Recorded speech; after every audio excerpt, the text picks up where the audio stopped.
या देहाला जो आनंद प्राप्त झालेला आहे तो शब्दात वर्णन करता येत नाही, अशी श्रेष्ठता असणारी या देहाला प्राप्त झाली आहे। असं ज्या वेळेला परीक्षिती राजा आपल्या मनातला आनंद, आपल्या मनातली आनंदी वृत्ती बोलून दाखवतात, सुखाचार्य बाबा पुढे सांगतात। असे भगवंताच्या आणि कृष्ण परमात्म्याच्या सांगण्यानुसार वसुदेव, नंद बाबा, रोहिणी आई, गोकुळवासी सर्वजण गेले गोवर्धननाथाचं पूजन करायला। आणि गोवर्धननाथाचं पूजन करायला गेल्याच्या नंतर नंद बाबानं, यशोदा आईनं, रोहिणी आईनं, गोकुळवासियांनी त्या गोवर्धन पर्वताचा जलाभिषेक केला।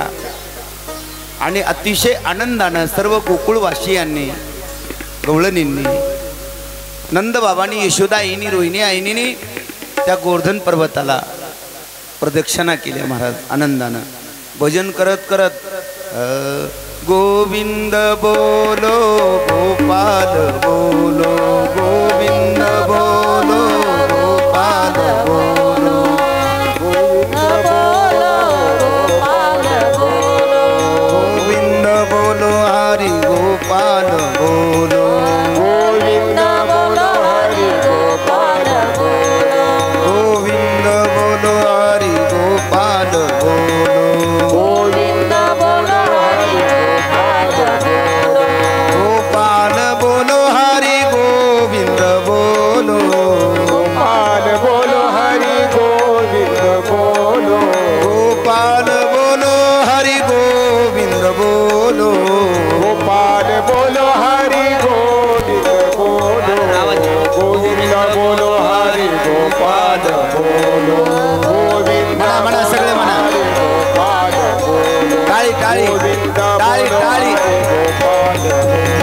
गोविंद बोलो हरि गोपाल बोलो, गोविंद बोलो हरि गोपाल बोलो, गोपाल गोपाल गोपाल बोलो, गोपाल गोपाल गोपाल बोलो, गोविंद गोविंद गोविंद बोलो, गोविंद गोविंद गोविंद बोलो, गोपाल बोलो हरि गोविंद बोलो, गोपाल बोलो हरि गोविंद बोलो, गोविंद गोविंद गोविंद बोलो, गोविंद गोविंद गोपाल बोलो, गोपाल बोलो राधे गोविंद बोलो, गोपाल बोलो राधे गोविंद बोलो, राधा रमण हरि गोविंद बोलो, राधा रमण हरि गोविंद बोलो, जय जय राधा रमण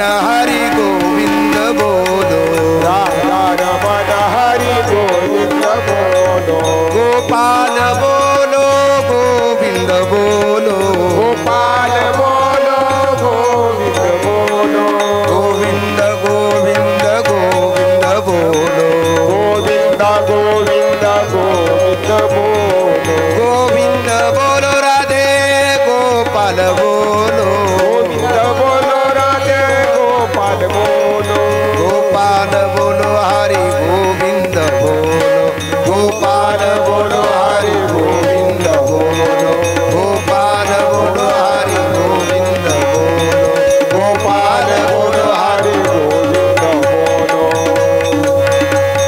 गोपाल बोलो हरि गोविंद बोलो, गोपाल बोलो हरि गोविंद बोलो, गोपाल बोलो हरि गोविंद बोलो, गोपाल कृष्ण भगवान की, गिरधारी लाल भगवान की।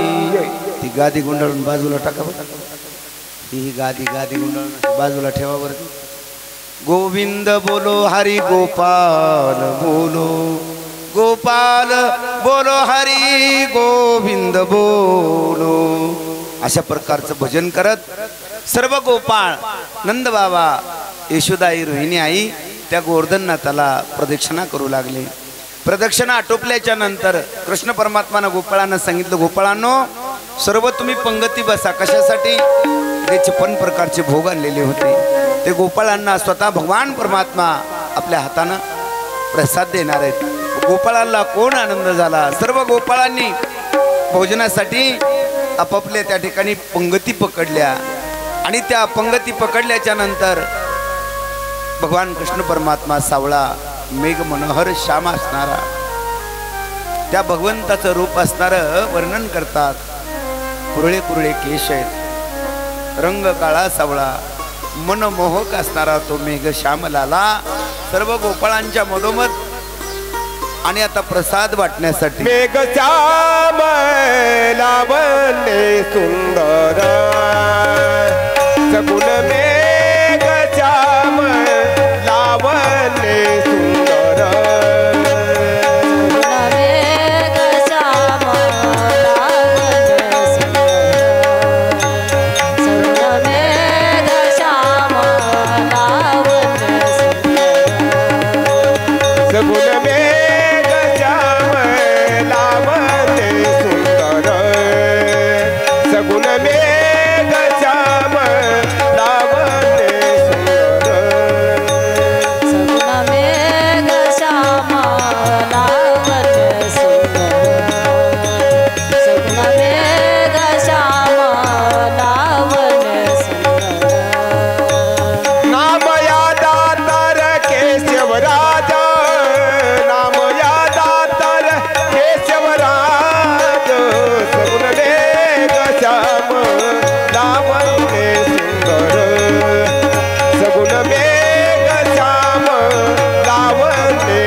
वृंदावनाच्या प्रांगणामध्ये गोवर्धन पर्वताच्या पायथ्याला सगुण मेघ श्याम सावळे सुंदर अशी त्या भगवंताची मूर्ती गोपाळांनी त्या गवळणीने पाहिली। कोण आनंद! गोपाळांनी कृष्णाच्या सांगण्यानुसार पंगती त्या ठिकाणी धरल्या आणि त्या पंगतीला भगवंताने जे 56 प्रकारचे भोग आणले होते त्या 56 प्रकारच्या भोगाचा प्रसाद आता माझे भगवंत सर्व गोपाळांना वाटणार। त्या गोवर्धन पर्वताच्या पूजनानं त्या ठिकाणचा जो आनंद आहे तो आनंद असणारा भव्य दिव्य होता। आणि मग पेंद्या म्हणतोय, कृष्णा अरे आता एवढं त्या ठिकाणी पदार्थ आणलेले तो पर्वत खाणार का? कृष्ण म्हणतोय, अरे गोपाळांनो पर्वत का खाणार नाही? गोपाळांनी विचारलं, कृष्णा अरे तो पर्वत आहे ना कसा खाईल? कृष्णानं सांगितलं, अरे पर्वताला सुद्धा जीव असतो आणि माझ्या भगवंतानं काय केलं, अंश रूपानं त्या गोवर्धन पर्वतामध्ये आपला जो अंश आहे तो अंश समर्पित केला आणि समर्पित केल्याच्या नंतर जो प्रसाद होता 56 भोगाचा तो प्रसाद अंशरूपी भगवंतानं प्राशन केला, खाल्ला आणि मग गोपाळांनी त्या ठिकाणी गजर केला। गिरधारी लाल भगवान की जय, गिरधारी लाल भगवान की जय, गिरधारी लाल भगवान की जय। आणि मग भगवंतानं प्रसाद ग्रहण केल्याच्या नंतर त्या पर्वतानं गोपाळांना आता बांधणार। इत्यामध्ये इंद्राला अहंकार झाला, गर्व झाला। इंद्र वरून पाहतोय, अरे दरवर्षी प्रमाण गोकुळवासी वृंदावनवासी माझा यज्ञ करतात, यावर्षी यज्ञ केला नाही म्हणून इंद्रानं ज्या वेळेला वरून पाहिलं त्यावेळेला त्या गोवर्धन पर्वताचं पूजन केलेलं, अनेक प्रकारचे पदार्थ अर्पण केलेले, सर्व काही त्या गोवर्धन पर्वताचा मान सन्मान केलेला इंद्राला पावला नाही। आणि इंद्र अहंकाराने नडला आणि मनामध्ये म्हणतोय, अरे एका दही दूध तूप लोणी चोरणाऱ्या गोवळ्याच्या मुलाचं ऐकून माझं पूजन न करता, माझा यज्ञ न करता त्या पर्वताचा पूजन केलं। पाहतो आता पूर्ण ब्रह्म कृष्ण परमात्मा आहे हे अहंकारानं इंद्राला कळालंच नाही। आणि मग इंद्रानं असळगा नावाचे मेघ असणारे मोकळे सोडले। ज्या वेळेला इंद्रदेवानं असळगा नावाचे मेघ मोकळे सोडले त्यावेळेला भगवंतानं इकडं पंगती वाढल्या होत्या आणि पंक्ती वाढून झाल्याच्या नंतर देव बोलतात, गोपाळांनो आता गजर करा। पिंद्या म्हणला, देवा भोजन करताना नुसता गजर करायचा नाही तर मग श्लोक म्हणायचा। आता आपण सुद्धा असं समजा की आपण गोवर्धन पर्वताच्या पायथ्याला आहेत आणि सगुण स्वरूप सुंदर मेघ श्याम कृष्ण असणारा आपल्या मधोमध आहे आणि आपल्याला भोजन वाढतोय. भोजन वाढून झालंय आणि आता आपल्याला भोजनाला सुरुवात करायची. मग सर्वांनी मोठ्यानं गजर करायचा, इंद्राला ऐकू जाईल असा. आणि मग गोपाळांनी श्लोक गायला सुरुवात केली. वदनी कबळ घेता नाम घ्या श्री हरीचे, सहज हवन होते नाम घेता पुकाचे, जीवन करी जीवित्व अन्न हे पूर्ण ब्रह्म, उदर भरण नवे जाणीजे. गावात वाटलं पाहिजे की आता पंगतच बसली का काय, असा गजर करा बर का. असा सर्व गोपाळांनी श्लोक म्हटला आणि भगवंतानं सांगितलं गोपाळांनो करा गजर. असा गजर केला, असा गजर केला, इथं सुद्धा ऐकू गेला नाही. करा गजर एकदा. हा गोपाल कृष्ण भगवान. आपल्याला आता जेवायला थोडंच कथा झाल्यावर इकडे जेवून आलेले. करा गजर. हा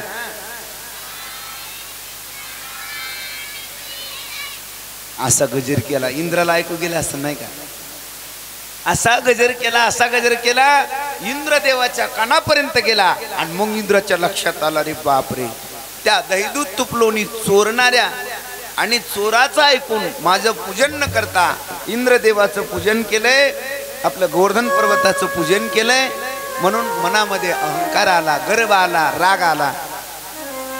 जे माणसं अहंकारी असतात, अभिमानी असतात, गर्विष्ठ असतात, त्यांना काही दिवसापर्यंत सुख प्राप्त होतं मायबापानो. त्यांना काही दिवस समाधान प्राप्त होतं. त्यांना काही माणसाला छळल्याच्या नंतर समाधान होतं, पण आयुष्यात ते जीव कधी सुखी नसतात. लक्षात ठेवा.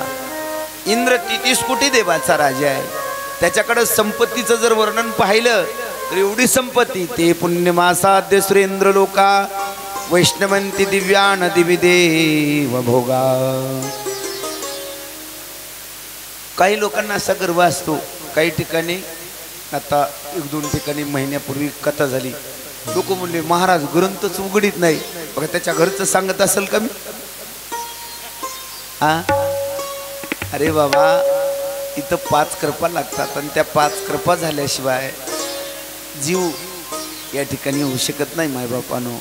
संत कृपा, देवकृपा, गुरुकृपा, आई वडिलांची कृपा आणि तुमच्या आणि माझ्यामध्ये जे आहे ज्याला आपण शास्त्र म्हणतो ती शास्त्र कृपा, या जोपर्यंत होत नाही तोपर्यंत वाणीतून भगवंत आपल्याला संत कृपा झाली इमारत फळाली, इमारत फळाली, इमारत फळाली. संत कृपा झाली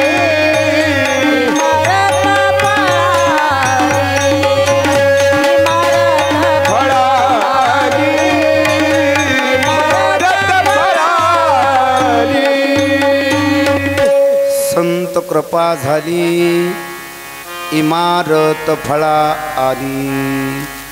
संताची कृपा, साधूची कृपा, गुरुची कृपा जर मायबापानं आपल्या देहावर झाली ना तर संसारही सफल होतो आणि जीवनाचं सार्थकही होतं.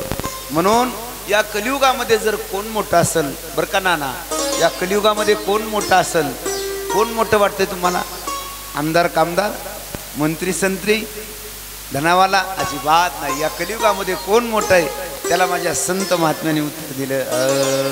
साधू थोर जाना, साधू थोर जाना, साधू थोर जाना, साधू थोर जाना, साधू थोर जाना, साधू थोर जाना, साधू थोर जाना, साधू थोर जाना, साधू थोर जाना कलियुगी, साधू थोर जाना कलियुगी,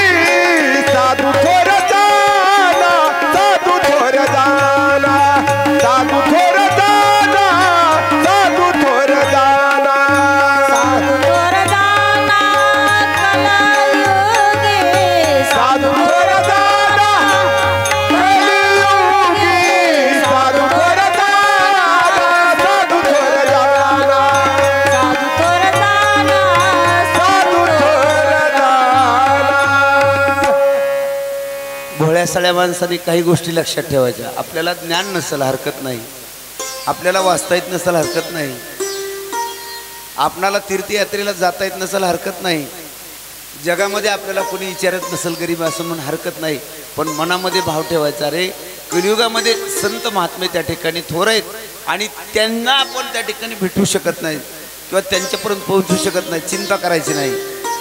मनामध्ये देहामध्ये भगवंताचं ध्यान करायचं. भगवंताला म्हणायचं, देवा तू माझा मायबाप आहेस आणि तू मायबाप असल्या कारणानं तुझं लेकरू गरीब आहे, तुझं लेकरू अज्ञानी, तुझं लेकरू ही नाही, तुझ्या लेकरावर कृपा करणं मायबापाची त्या ठिकाणी जबाबदारी. अशा प्रकारचा भाव मनात ठेवायचा आणि अशा प्रकारचा भाव मनात ठेवल्याच्या नंतर भगवंत आपला भाव जाणतो. भाव एकदा जाणला रे जाणला, मग आपल्यावर दुःख आलं, आपल्यावर वेळ आली, आपल्या अंतकरणाला काही व्यथा झाली आणि जेव्हा आपण त्याच्याकडं हाक देऊ त्यावेळेला त्या हाकेला त्याला ओ दिल्याशिवाय गत्यंतर नाही. लक्षात ठेवा. कुणालाही भगवंताला आवाज देता येतं का? दिल्याच्या नंतर कोणालाही देव त्या ठिकाणी त्याच्या हाकेला ओ देतो का? नाही देत. म्हणून लक्षात ठेवायचं. अहंकारानं वागणं सोडून द्या. आपण कथा श्रवण केली, म्हणजे या कथामध्ये काय घेऊन चाललो, काय घेऊन चाललात? कथा श्रवण करत असताना कथेतलं जो मर्म आहे किंवा काही त्या ठिकाणी आपल्या जीवनाला सदोपयोगी असणारा जे ज्ञान आहे, सदोपयोगी असणारा जो भाव आहे, सदोपयोगी असणारा जे त्या ठिकाणी शास्त्रातलं वचन आहे, ते जरी आपण घेऊन गेलो तर आपलं फलित झालं. माझ्या मायानो, बापांनो, भावांनो, ताईंनो, आपल्या या कलियुगामध्ये जीवनाला सत्यता आत्मसात करायची असेल, सदाचारी आत्मसात करायची असेल तर अहंकार रहित जीवन जगावं लागल. मग ज्यांच्याकडे एवढी संपत्ती, कुणाकडं? आपल्याकडे तेवढी संपत्ती का नाही? ते पुण्यमासाद्य सुरेंद्र लोका, ते पुण्यमासाद्य सुरेंद्र लोका. सुरेंद्र लोक म्हणजे देवलोक. आणि त्या ठिकाणी देवलोकामध्ये काय आहे? ते पुण्यमासाद्य सुरेंद्र लोका वैष्णवंती दिव्यान दिवी देव भोगा. अशा ईशी किंवा अशा ज्या काही गाड्या, अशी काही जी संपत्ती, ही कितीतरी त्या ठिकाणी कमी असणारी एवढी संपत्ती त्या देवलोकामध्ये. मी माझ्या मनाचं वर्णन नाही सांगत, माझ्या ज्ञानोबराने ज्ञानेश्वरीमध्ये वर्णन केलंय, कधी वाचत असाल तर. आणि तिथं मग काय सांगितलं? किती सुख आहे, किती ऐश्वर आहे, किती संपत्ती. कामधेनू गाईचे कळप आहे, कल्पवृक्षाचे बन आहेत. अशा प्रकारचं त्या ठिकाणी ऐश्वर्य असताना सुद्धा मग स्वर्ग प्राप्त कुणाला होतो? ते पुण्यमासाध्य म्हणजे पुण्य करणाऱ्याला. मग पुण्य केलं आपण, या ठिकाणी कथा ऐकली आणि आपल्याला कळालं आपण पुण्य करावं. मग नुसतं पुण्य केल्यानं चालेल का? उगा आपल्याला स्वर्ग प्राप्त करायचं म्हणून पुण्यच करायचं का? नाही. या जीवनाच्या किंवा आत्म्याच्या येरझाऱ्याच बंद करण्यासाठी परमार्थ करायचा. का करायचा? कारण जन्म मरण नको आता, जन्म मरण नको आता, नको येरझार. कैवल्याच्या चांदण्याला भुकेला चकोर, कैवल्याच्या चांदण्याला भुकेला चकोर, कैवल्याच्या चांदण्याला भुकेला चकोर, कैवल्याच्या चांदण्याला भुकेला चकोर, कैवल्याच्या चांदण्याला भुकेला चकोर, कैवल्याच्या चांदण्याला भुकेला चकोर. बालवयी खेळी रमले तारुण्य नाचले, बालवयी खेळी रमले तारुण्य नाचले, व्रतपणी देवाता, व्रतपणी देवाता, दिसे मसनवाटा, दिसे पैल तीर तीर चंद्रभाव पांडुरंगा, करा थोर चंद्रभाव पांडुरंगा, मन करा थोर. कैवल्याच्या चांदण्याला भुकेला चकोर, कैवल्याच्या चांदण्याला भुकेला चकोर, कैवल्याच्या चांदण्याला भुकेला चकोर. पुण्य कशासाठी करायचं तर जन्म मरण नको आता नको येर झार. मग ये प्राप्त करण्यासाठी काय करायचं तर लक्षात ठेवायचं, हे ज्ञान घ्यायचं आणि हे ज्ञान घेऊन आपण सावधान राहायचं. बालवई खेळी रमले तारुण्य नाचले. आणि मग या सर्व दशा निघून गेल्या, काहीच हातात राहिलं नाही. लेक म्हणतात आई बाबाला, म्हातारे तुला कळत नाही. सून म्हणते आत्या, आत्या तर म्हणत नाही पण म्हातारे बाहेर बस. मग त्यावेळेला वाटतं देवा वयवृद्धावस्थेमध्ये आठवण येते ती स्मशानभूमीची, कारण त्याच्याशिवाय गत्यंतरच राहत नाही ना. कारण वृद्धपणी देवा आता दिशे पैल तीर. इकडंच आहे ना, इकडंच नेतेत म्हणून होय ना, इकडंच नेतेत का, कुठं नेतेत? स्मशानभूमी कुंकडे तुमच्या गावातली नाही म्हणाली ती. वृद्धपणी देवा आता दिशे पैल तीर. पहिलं तीर म्हणजे शेवटचं, पण त्यावेळेला वेळ गेलेली असते. म्हणून अहंकार रहित जीवन जगत असताना इंद्रदेवासारख्याला अहंकार नडला, त्यानं भगवंताच्यावर आक्षेप घेतला. म्हणून कुणावर आक्षेप घ्यायचा नाही, कुणाला कमी समजायचं नाही, कुणाचा त्या ठिकाणी मनाचा ठाव घ्यायचा नाही. का तेव्हा तुझी कृपा ज्याच्यावर जशी आहे तसा त्या ठिकाणी त्याचं दास्यत्व आहे. आणि म्हणून इंद्रानं त्या ठिकाणी असळगा नावाचे मेघ सोडले महाराज. आता गोपाळ खाणार. त्यावेळेला असळगा नावाचे मेघ सुटल्याबरोबर सोसाट्याचा त्या ठिकाणी वारा सुटला. ज्यावेळेला सोसाट्याचा वारा सुटला त्यावेळेला त्या वाऱ्यानं त्या वृंदावनातली जी धूळ होती ती धूळ गगनाला भिडू लागली.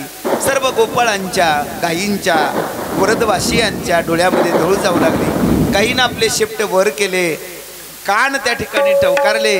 छोटे छोटे गोपाळ कृष्णाच्या नावाने टाहो पडतात. अरे काना कृष्णा, अरे आमचा आता प्राण जातोय काना, कोण वाचवले? आता कोण आपला प्राणदाता होईल?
मोरी कोण खबर रे. सर्व गोपाळ गवळणी गोकुळवासी भगवंताच्या नावानं आकांत करू लागले. काना कृष्णा, आता तुझ्याशिवाय आम्हाचा सांभाळ करणारं कोण नाही. कृष्णा, तुझं त्या ठिकाणी नंदबाबांना ऐकलं रे, आणि आम्ही सर्वजण या गोवर्धन पर्वताचं पूजन करायला लोकांना अशी आमच्यावर वाईट येईल असं वाटलं नव्हतं. अशा आकांत झाला, कुणी कुणाला दिसत नव्हतं. गायीनं त्या ठिकाणी शेपट वर केले, कान टवकारले आणि डोळ्यामध्ये धूळ गेल्यामुळं आईस लेकरू पारक झालं. माझ्या भगवंताने गोपाळांना आवाज दिला, अरे गोपाळांनो चिंता करू नका, अजून उद्याचे दिवस कथा आहे. देव काय म्हणतात, चिंता करू नका, फक्त तुम्ही मोठ्यानं गजर करत राहा, हातानं टाळी वाजवत राहा आणि मुखानं भजन करत राहा. कारण आपल्या जीवनातला जो आनंद आहे तो आनंद फक्त या परमार्थ साधनेत आहे.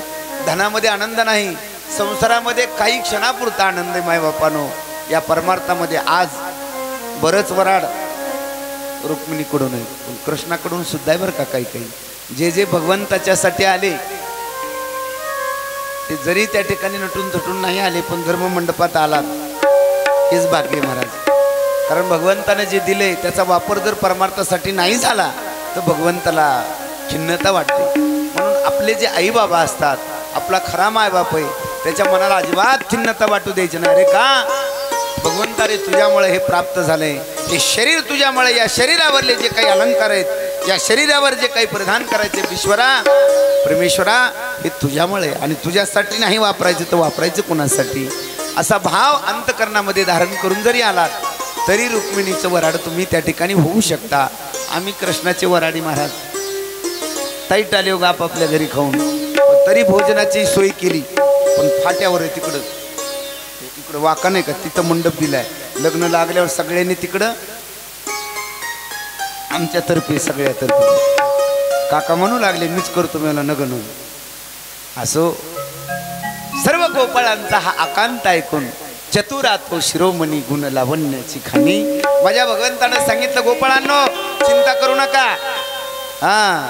त्याच्यामुळं काय करा, एकदा माझ्या नावाचा गजर करा, खाल्ले करा, फक्त वरले नका, करा गजर. कारण आज 6वा दिवस आहे. इंद्राला ह्या वर्षी कळालंच नाही. पहिल्या दिवशी आला इंद्र, त्याला वाटलं नगर आहे बाबा, कारण गेल्या वर्षी आपण किती त्या ठिकाणी, मला अजून चित्र आठवतंय, कारण तुम्ही मायबापानं अक्षरशः असे लाकडं धरून आपण ताडपत्री पकडून कथा श्रवण केली नाही. आणि यावर्षी त्यानं पहिल्याच दिवशी बघितला डाव टाकून, पण त्याचा डाव फसला.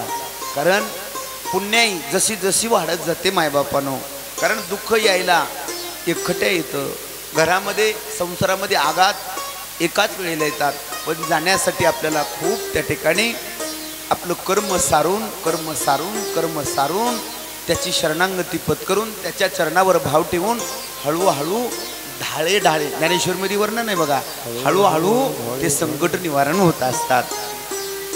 जेव्हा केव्हा देवसाधना करायची इच्छा होते, जेव्हा केव्हा तुम्ही कथेला अगदी लगबगीनं निघतात, त्यावेळेला कोणीतरी आवडतं घरी येतं, काहीतरी काम अचानक निघतं, त्याचं ताडण करून जीव ज्या वेळेला हा रस्ता पकडतो त्यावेळेला ते देवाला कळतं, रे हे सर्व त्या ठिकाणी व्यथा बाजूला सरून माझ्याशी एकुलता होण्याचा जीव प्रयत्न करतोय, हे भगवंताला कळतं. तसं भगवंताने गजर करायला लावला आणि गोपाळांना सांगितलं, गोपाळांनो पिंड्या सुदाम्या वाकड्या बोबड्या श्रीधामा मधुमंगला आपापल्या काट्या पर्वताला लावा, असं म्हटल्याबरोबर ते गोपाळ महाराज ज्याच्यावर पूर्ण विश्वास होता, त्या भगवंताच्यावर पूर्ण विश्वास होता, त्या गोपाळांनी काट्या लावा म्हटल्याबरोबर लावल्या. पण तो श्रीहरी परमपिता परमात्मा आपला डावा हात आणि डाव्या हाताची करंगळी त्या पर्वताला स्पर्श केल्याबरोबर तो पर्वत आधार झाला आणि सर्व गोकुळवासियांना, गायींना, सर्वांना त्या ठिकाणी निवारा दिला. आणि निवारा दिल्याच्या नंतर वासुकी नावाचा जो साप आहे, वासुकी नावाचा साप कोणाच्या गळ्यात आहे? सब देवन के बडे देव महादेव. आता सध्या कुठं बसलेले ते? आपल्या पाठीमागं. मला आत्ताच सांगितले ते कोण गजर करीत नाही त्याचं सांगा म्हणले, लगेच धाडतो म्हणले. मी म्हणलं बरं बरं सांग. दर्शनाला गेल्यावर दिसले ना, आणि माझ्या भगवंतानं त्या ठिकाणी सांगितलं, बोले बाबा तुम्हारे गले का जो हार आहे ना वो भेज दो, असं म्हटल्याबरोबर त्या ठिकाणी माझ्या भोले बाबानं तो हार कृष्णाच्या सहकार्यासाठी पाठवून दिला. बघा देव देवात कामं करते, देव देवाचे माणसं. मांजर आडवी गेलेली बरी का एखादा वाईट माणूस आडवं गेलेलं बरं? मी तर म्हणतो मांजरीनं दोनदा आडवं जावा, कारण तिच्या काय म्हणत असते बिचारीच्या. पण एखादा वाईट माणूस आडवं गेलं की त्या कामालाच जायचं नाही, एक दिवस मुद्दाम ते काम थांबवायचं. तसं वासुकीला पाठवून द्या म्हटल्याबरोबर क्षणाचाही विलंब न करता आज वासुकी साप आले आणि त्यांनी त्या गोवर्धन पर्वताला काय दिला? पेढा दिला. आत्ताच्या भाषेत बंधारा टाकला आणि मग 7 दिवसांनी 7 रात्रा पाषाणासारख्या धारा धो धो धो धो धो बरसू लागल्या. आता सांगा, एक रात्र आणि एक दिवस जर मुसळधार पडला तर पाणीच पाणी होतं. 7 दिवसांनी 7 रात्रा धो धो धो पाषाणासारख्या धारा पडू लागल्याच्या नंतर मध्ये त्या पर्वताच्या निवाऱ्याला सर्व गोपाळ, गायी, वृंदवासी सर्वांना त्या ठिकाणी एक कसलाही त्या ठिकाणी दुःख झालं नाही. पण मनामध्ये विचार येऊ लागला, बाहेर पाणीच पाणी झालं असेल, गोकुळ वाहून गेलं असेल, वृक्ष वाहून गेले असतील, काही शिल्लक राहिलं नसल असं त्यांना वाटलं. आणि मग 7 दिवसाचा काळ निघून गेला. आणि 7 दिवसाचा काळ निघून गेल्याच्या नंतर आता तो परमपिता परमात्मा आहे, भगवंत आहे. इंद्र करून करून किती दिवस करणार? तसं आपण सुद्धा आपल्या जीवनामध्ये आपल्याला त्रास देणारे देऊन देऊन किती दिवस देणार? फक्त चुकायचं नाही. नाही चुकलं नाही, आपल्या अंतकरणातला क्रोध त्या ठिकाणी आपण आवरायचा, क्रोधाला आवरायचं. त्रास देणाऱ्याला किती देऊन देऊन देणार आहे? एक दिवस त्याला निश्चित त्या ठिकाणी पश्चाताप झाल्याशिवाय राहत नाही. म्हणून इंद्रदेवाचा त्या ठिकाणी जो त्रागा होता, जो क्रोध होता, देवाला माहीत होतं किती दिवस राहणार. आणि मग 7व्या दिवशी भगवंताच्या लक्षात आलं आणि त्या असळगा नावाचे मेघ आवरले आणि इंद्राला वरी वाटलं गोकुळामध्ये काही शिल्लक राहिलं नसल. आणि म्हणून इंद्रानं 7व्या दिवशी त्या असळगा मेघाला पुनश्च त्या ठिकाणी स्थापित केलं. इकडं भगवंतानं पाऊस उघडल्याच्या नंतर स्वतः भगवंतानं तो पर्वत स्थापन केला, जो आजही वृंदावनामध्ये गोवर्धन पर्वत जिथल्या तिथंच आहे. पण जिथल्या तिथं असून सुद्धा भगवंतानं 7 दिवस घेऊन त्याला त्या ठिकाणी मांडलं. त्याला आजही आपण जर प्रदक्षिणा केली, आजही त्या पर्वताची माती जर आपण त्या ठिकाणी शरीराला लावली तर त्या ठिकाणी स्मूथपणा जसा असतो ना, तेवढा स्मूथपणा शरीराला येतो. एवढा रसगंध असल्यासारखा या देहाला वाटतो महाराज. आजही हजारो वर्षानंतर आजही भगवंताच्या पाऊल खुणा आहेत मायबापानो. आजही त्या भगवंताचे अनेक अनेक आपल्याला चिन्ह पाहायला मिळतात. आता माझं तर जाणं झालं नाही, पण राधाराणीचं मंदिर आहे मायबापानो. आजही राधाराणीची यावेळेला पूजा मांडतात, यावेळेला अनेक प्रकारच्या हारानं राधाराणीचं ते मंदिर सजवतात. त्यांचं त्या ठिकाणी ते प्रेम मंदिर असं सजवतात की पाहिल्याच्या नंतर वाटतं की खरोखरच भगवंत आणि राधाराणी आई साहेब विराजमान आहेत. आणि ज्या वेळेला पहाटेची आरती असते त्यावेळेला ते सगळं विस्कटलेलं असतं माझ्या मायबापानं. सांगा कोण विस्कटत असेल? या विज्ञानानं तिथं कॅमेरे लावले, तिथं शोध घेण्याचा प्रयत्न केला, काही दिसलं नाही, अजून पण दिसलं नाही. आता आपण म्हणतो की CCTV कॅमेरे आले आत्ता. अरे त्या भगवंताचे CCTV कॅमेरे किती दिवसापासून आहेत? सृष्टी निर्माण केल्यापासून त्याचं हे वैभव आहे महाराज. पण आपण विसरून लागलो, आपण त्याचा विसर पाडतोय. या भौतिक सुखामध्ये आपल्या जीवाला आपण अडकवतोय आणि या भौतिक सुखामध्ये अडकवून आपण चांगलं त्या ठिकाणी दूर बाजूला ठेवतोय.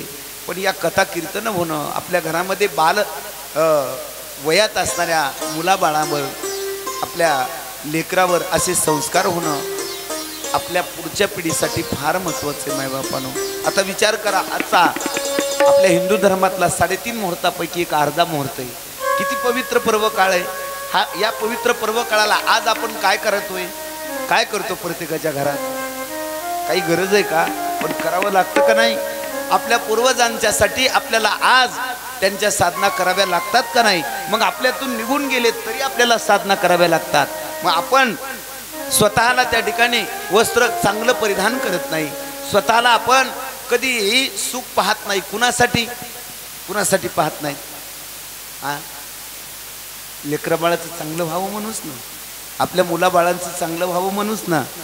आणि मग जर आपल्या मुलाबाळाचं चांगलं व्हावं असं म्हणून जर आपण असा त्रास सहन करत असू तर आपण जे त्या ठिकाणी कथा कीर्तनामध्ये शास्त्रामध्ये श्रवण केले आणि श्रवण केलेला भाग आपल्या मुलाबाळांच्यासाठी जर आपण वापरला तर नाही सुख मिळणार, नाही का त्यांच्या जीवनात आनंद निर्माण होणार, नाही का त्यांची पिढी त्या ठिकाणी पुढे सदाचारी बनणार. अशा त्याच्यामुळे या कथा कीर्तन श्रवण करणं, पवित्र ठिकाणी दान करणं, पवित्र तीर्थक्षेत्राच्या ठिकाणी जाणं हे किती महत्त्वाचं आहे. तर आपल्या मुलाबाळांच्यासाठी, आपल्या पुत्र पौत्राधिक यांना सुख प्राप्त होण्यासाठी मायबापानो हे फार महत्त्वाचं आहे. आणि म्हणून सर्व गोकुळवासियांचा जो आनंद आहे तो आनंद माझ्या भगवंताने जशाच्या तसा कायम ठेवला आणि त्या पर्वताला स्थानापन्न केलं. आणि सर्वजण त्या पर्वताच्या बाहेर आले आणि बाहेर आल्याच्या नंतर सगळ्या गोपाळांनी असं गोल रिंगण घातलं. कुणाच्या भोवती? कुणाच्या भोवती? आपल्यासारखे असे हात जोडून बसले का आणि टाळी वाजवली की नुसती अशी वाजविली का? नाही महाराज, कारण त्यांच्या जीवावर बेतलं होतं ना. आपल्या थोडं जीवावर बेतलेलं मस्त लाईट आहे, वरून मंडप आहे, खालून बसायला चटई, पुन्हा इंटरव्ह्यूमध्ये चहा, हे सगळं आहे ना. आणि हे सगळं नसलं आता रक्त ऊन आहे, रक्त त्या उन्हामध्ये आपल्याला त्या ठिकाणी 2 कोस चालायचे. कशी लाई होत असेल जीवाची. हा, अशा सुखामध्ये आपण त्या भगवंताला अट्टहासानं पुकारायचं, अशा आनंदामध्ये त्या भगवंतासाठी आपला देह जिजवायचा, हे त्याला आवडतं. देव दोन्ही देऊन बघत असतो आणि प्रत्येकाच्या जीवनात देव तीनदा येतो आणि प्रत्येकाच्या घरी लक्ष्मी आपल्या आयुष्यात तीनदा येते. मग वळखायला येते का आपल्याला? नाही वळखायला येत. आणि मग न वळखायला येत असल्या कारणानं जेव्हा केव्हा आपल्या जीवनातला हा सदाचारी वेळ प्राप्त झाला, त्या वेळेला आपल्या अंतःकरणानं त्याच्याशी एकरूप व्हायचं आणि जगाचा विचार करायचा नाही, दुसऱ्यानं तिसऱ्याचा विचार करायचा नाही आणि त्या भगवंताच्यासाठी असं बनायचं की बदनाम झालं तरी चालेल. झाले बदनाम देवा तुझ्या पायी, झाले बदनाम देवा तुझ्या पायी, चित्त संसारी लागत नाही, चित्त संसारी लागत नाही, चित्त संसारी लागत नाही. झाले बदनाम देवा तुझ्या पाये, झाले बदनाम देवा तुझ्या पाये, चित्त संसारी लागत नाही, चित्त संसारी लागत नाही, चित्त संसारी लागत नाही. माझ्या गोरस माट हळूहळू चढते मथुरेचा घाट, डोईवरी माझ्या गोरस माट हळूहळू चढते मथुरेचा घाट. माझ्या गोरस माट हळूहळू चढते मथुरेचा घाट, डोईवरी माझ्या गोरस माट हळूहळू चढते मथुरेचा घाट. या कानाला या कृष्णाला सांगावं काही, चित्त संसारी लागत नाही, चित्त संसारी लागत नाही, चित्त संसारी लागत नाही. या कृष्णाला या कानाला सांगा काही, चित्त संसारी लागत नाही, चित्त संसारी लागत नाही, चित्त संसारी लागत नाही. कळालं ना? मी याचं उलट जोडलं, याचं कसं जोडलं, याचं उलट जोडलं म्हणजे तुमच्यासारखं जोडलं. म्हणलं हे गायणारे गातात, तुमचं कोण गाईन? म्हणून मी तुमचं गातो. गाऊ का? गाऊ का नको? एकदा गजर करा बरं. बघा माझ्या महागालच्या आज्या म्हणाल्यात माया महाराज ह्याला म्हणू नका, हळू न करतात, आम्ही करतोच म्हणतात मोठ्यानं. करा बरं महागालच्या एकदा. हा, गोपाल. कसा आहे महागालचा आवाज? ऐकायचा का तो अजून एकदा तुम्हाला? हा, एकदा गोपाल. आता तुमचा हा पुढच्या यायचा. हा, नगर आहे बाबा, ह्यांच्या नादी लागायचं. आमचं ऐकायचं का? हा, तिकडे कोपऱ्यातल्या म्हणायला कसे आरडालेत मोठ्यानं, तुमच्यावर येईन पाळी, थांबा जरा. म्हणून परमार्थ साधनेमध्ये दुसऱ्याची लाज बाळगून दुसऱ्याकडं पाहून आपला सदाचार बंद करणं चांगलं नसतं. म्हणून झाले बदनाम हे म्हणले देवापायी, पण मी तसं म्हणत नाही. झाले बदनाम संसाराच्या पायी, चित्त देवात लागत नाही. लागतंय का देवात? माय नातरूण झोपले का नाही घरी? मालक जाता जाता म्हणलेलं असतंय, निघालीस का? ती कथा होऊस तर घरी गेल्यावर भांडतेन का? त्याच्यामुळं चित्त कथेत लागत नाही. आणि मग ताई काय म्हणल्या? डोईवर माझ्या गोरस माट. मला असं वाटतंय डोईवर माझ्या संसाराचा माठ, हळूहळू चलते कथेची वाट. आणि खुरपायला आणि कापसाला गडबडीनं पळ या संसाराला किंवा आपल्या जीवाला असं वाटतं का कथा संपून की गमाय असं वाटतंय ना कधी कधी. या देवाला या कृष्णाला या विठुरायाला सांगाव काही चित्त संसारी लागत नाही, चित्त संसारी लागत नाही. आणि देवासाठी जर आपण समर्पित झालो, भगवंताच्यासाठी जर आपण समर्पित झालो ना तर दशा अशी प्राप्त होते जीवाची. संसारासाठी जर त्या ठिकाणी आपण रमलो तर संसारासाठी, आणि देवासाठी जर आपण रमलो, देवात आपलं मन ओतलं तर दशा अशी होते. भर झोपेतूनी दचकून उठते, मूर्ती सावळी सामोरी दिसते. ध्यास जर त्याचा लावून घेतला तर आपण ध्यास कशाचा लावून घेतलाय? 8 दिवसात झालंच पाहिजे, 4 दिवसात झालंच पाहिजे असा आपण ध्यास लावून घेतो. मग आपल्याला देवाचं त्या ठिकाणी वेड लागतं का? नाही. ज्याला देवाचं वेड लागलं, ज्याला परमार्थाचा ध्यास लागला त्याची दशा अशी होते. भर झोपेतूनी दचकून फुटते, मूर्ती सावळी सामोरी दिसते. आणि मग वाटतं त्या जीवाला या संसाराला या नातरुंडाला म्हणतात. नातरुंडावर लयच भर आहे महाराजाचा, कारण आज्या करतातच तसं. हो माझ्या ताया सुना इतकं चांगलं करतात तरी म्हाताऱ्या कुत त्याला, म्हणून नातरुंडाचं जरा नवल वाटतं नाही का. या कृष्णाला या कानाला सांगाव काही चित्त संसारी लागत नाही. म्हणून त्या गोकुळवासियांनी, त्या गवळणींना गोपाळांनी असा घेर धरला कृष्णाच्या भोवती, आणि ते गोपाळ गवळणी एवढ्या नाचू लागल्या, एवढ्या आनंदून गेल्या, आणि एवढं भगवंताचं नाव घेऊ लागल्या, म्हणू लागल्या गोपाला गोपाला देवकी नंदन गोपाला, गोपाला गोपाला देवकी नंदन गोपाला, गोपाला गोपाला देवकी नंदन गोपाला, गोपाला गोपाला देवकी नंदन गोपाला, देवकी नंदन गोपाला, देवकी नंदन गोपाला, देवकी नंदन गोपाला, देवकी नंदन गोपाला, गोपाला गोपाला देवकी नंदन गोपाला, गोपाला गोपाला देवकी नंदन गोपाला, गोपाला गोपाला देवकी नंदन गोपाला, गोपाला गोपाला देवकी नंदन गोपाला, देवकी नंदन गोपाला, देवकी नंदन गोपाला, मनोहर नंदलाला, वल्ली मनोहर नंदलाला, गोपाला गोपाला देवकी नंदन गोपाला, गोपाला गोपाला देवकी नंदन गोपाला. त्या गोपाळांना कोण आनंद, गायी असणाऱ्या भगवंताच्या सभोवताली गोपाळांनी कृष्णाला वेढा दिला. भगवंताच्या नामाचं गुणगान गाऊन छोटे छोटे गोपाळ उड्या मारत नाचू लागले.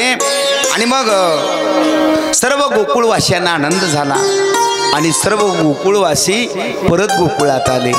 परत गोकुळात आल्याच्या नंतर गोकुळ जशाच्या तसं, जशाच्या तसे घर, जशाच्या तसे रस्ते, सर्व काही क्षेमकुशल. कुणाच्या कृपेनं? भगवंताच्या कृपेनं. परीक्षिती राजाला शंका आली, आणि परीक्षित राजा शुकाचार्यांना विचारतात, बाबा 7 दिवस आणि 7 रात्र पाषाणासारख्या धारा पडल्या, आणि एवढ्या पाषाणासारख्या धाराने गोकुळच काय, त्या गोकुळातले त्या ठिकाणी जे वृक्ष होते ते सुद्धा जायला पाहिजे होते, आणि मग गोकुळातला खडा सुद्धा बाजूला गेला नाही. काय कारण असेल? असा प्रश्न ज्या वेळेला राजा परीक्षितीनं विचारतात त्यावेळेला शुकाचार्य बाबा सांगतात, चरितम रघुनाथस्य शतकोटी प्रविस्तरम एक एक अक्षरम पुषाम महापातकम नाशनम. ज्या वेळेला रामायणामध्ये उत्तर त्याचं मिळतं, शुकाचार्य सांगतात, राजन ज्या वेळेला भगवान रामप्रभू लक्ष्मण भैया जानकी आई सहित दुष्ट प्रवृत्तीचा नाश करून राम राज्य प्राप्त करण्यासाठी अयोध्येत आले, आणि अयोध्येत आल्याच्या नंतर त्या अयोध्येतल्या नर नारी आबाल वृद्ध लहान मुलं सर्वजण आनंदून गेले, आणि आनंदून जाऊन त्या ठिकाणी रामप्रभू दुष्टाचा नाश करून आता रामराज्याची गुढी उभारण्यासाठी आले. म्हणून कोण आनंद झाला आणि सगळ्यांनी रामप्रभूच्या स्वागतासाठी हातानं टाळी आणि मुखानं भजन गायला सुरुवात केली. का? आता रामराज्य प्राप्त होणार आहे म्हणून सर्व अयोध्यावासी म्हणू लागले. तुम्ही सुद्धा म्हणायचे आता वरचं बंद राहणार आहे, आपलंच चालणार आहे. कारण जसं जसं जवळ येईल तसं तसं हेच बंद करावं लागेल, आपल्याला चालू ठेवावं लागेल. का? कारण 15 दिवस कथा चालू ठेवायची ना. तुमचं इतका आवाज आणि ती टाळीन असं वाटायला हलूच नाही धर्मळ्यातून. एखादा गुंटा घेतो त्या कोपऱ्याला. गोपाल कृष्ण भगवान की जय. आले आले आले प्रभू रामचंद्र आले.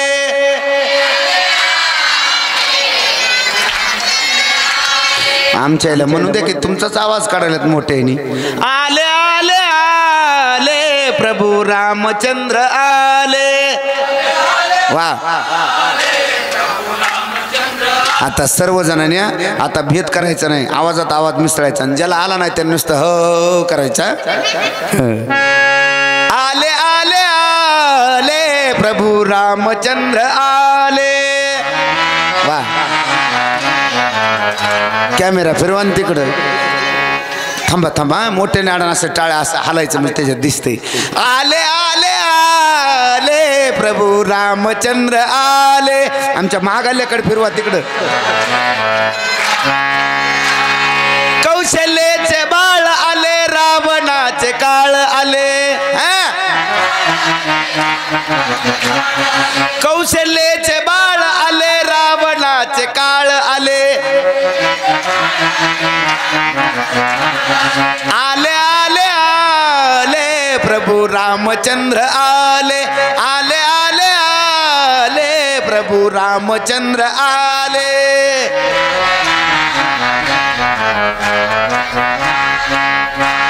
आता आपलं सगळ्याचं मागलं निघाले बघा. आले आले आले प्रभू रामचंद्र आले. आले आले आले प्रभू रामचंद्र आले. प्रभू रामचंद्र आले.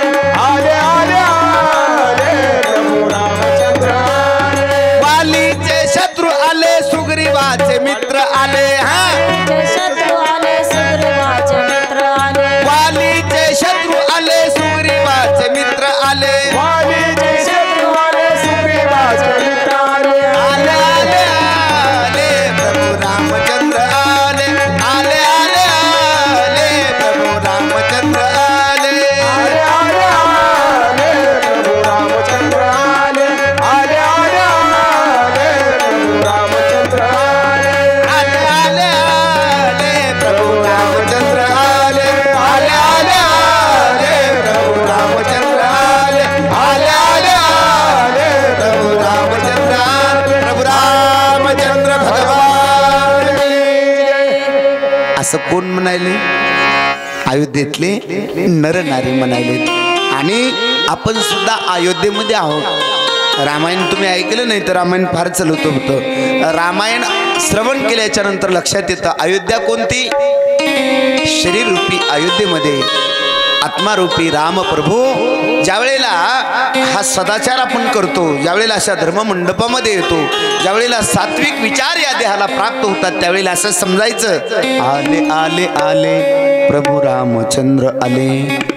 मग प्रभू रामचंद्र का आले आणि कुणासाठी आले? संताचे मित्र आले, दुष्टाचे शत्रू आले.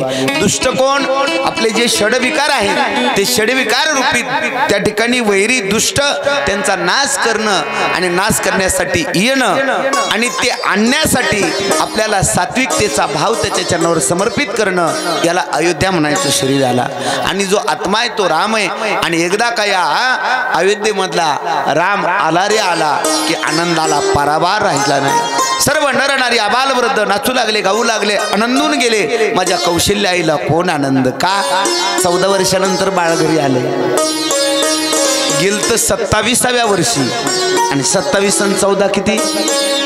जे असेल ते आता आपल्याला गणित येत नाही म्हणून तरी भानगड, दुसरं काय नाही. जेवढ्या वर्षानंतर आले तेवढ्या वर्षी गोड आनंद माझ्या कौशल्य आईला. भारावून गेल्या कौशल्य आई, सुमित्रा आई, कैकई आई. आणि मग प्रभू राघवांची सर्व अयोध्येमध्ये आनंदानं मिरवणूक निघाली.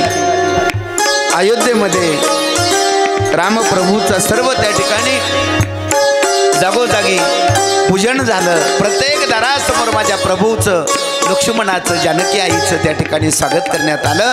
आणि रामप्रभू, लक्ष्मण भैया, जानकी आई घरी वाड्यात आल्या, राजमहालात आल्या.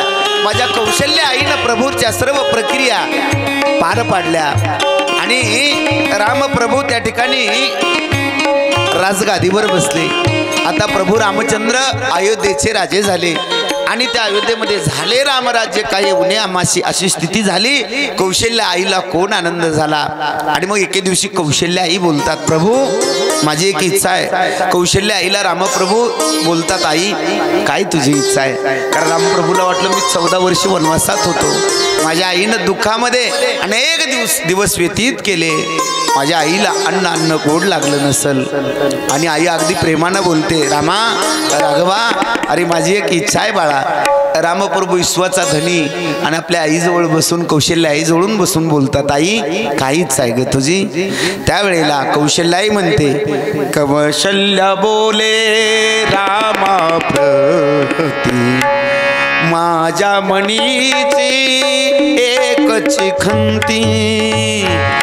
रामायणातली ओवी, ते जानो निया चित्ती, माता पुढती बोलतसे. श्रीराम जय राम, जय जय राम.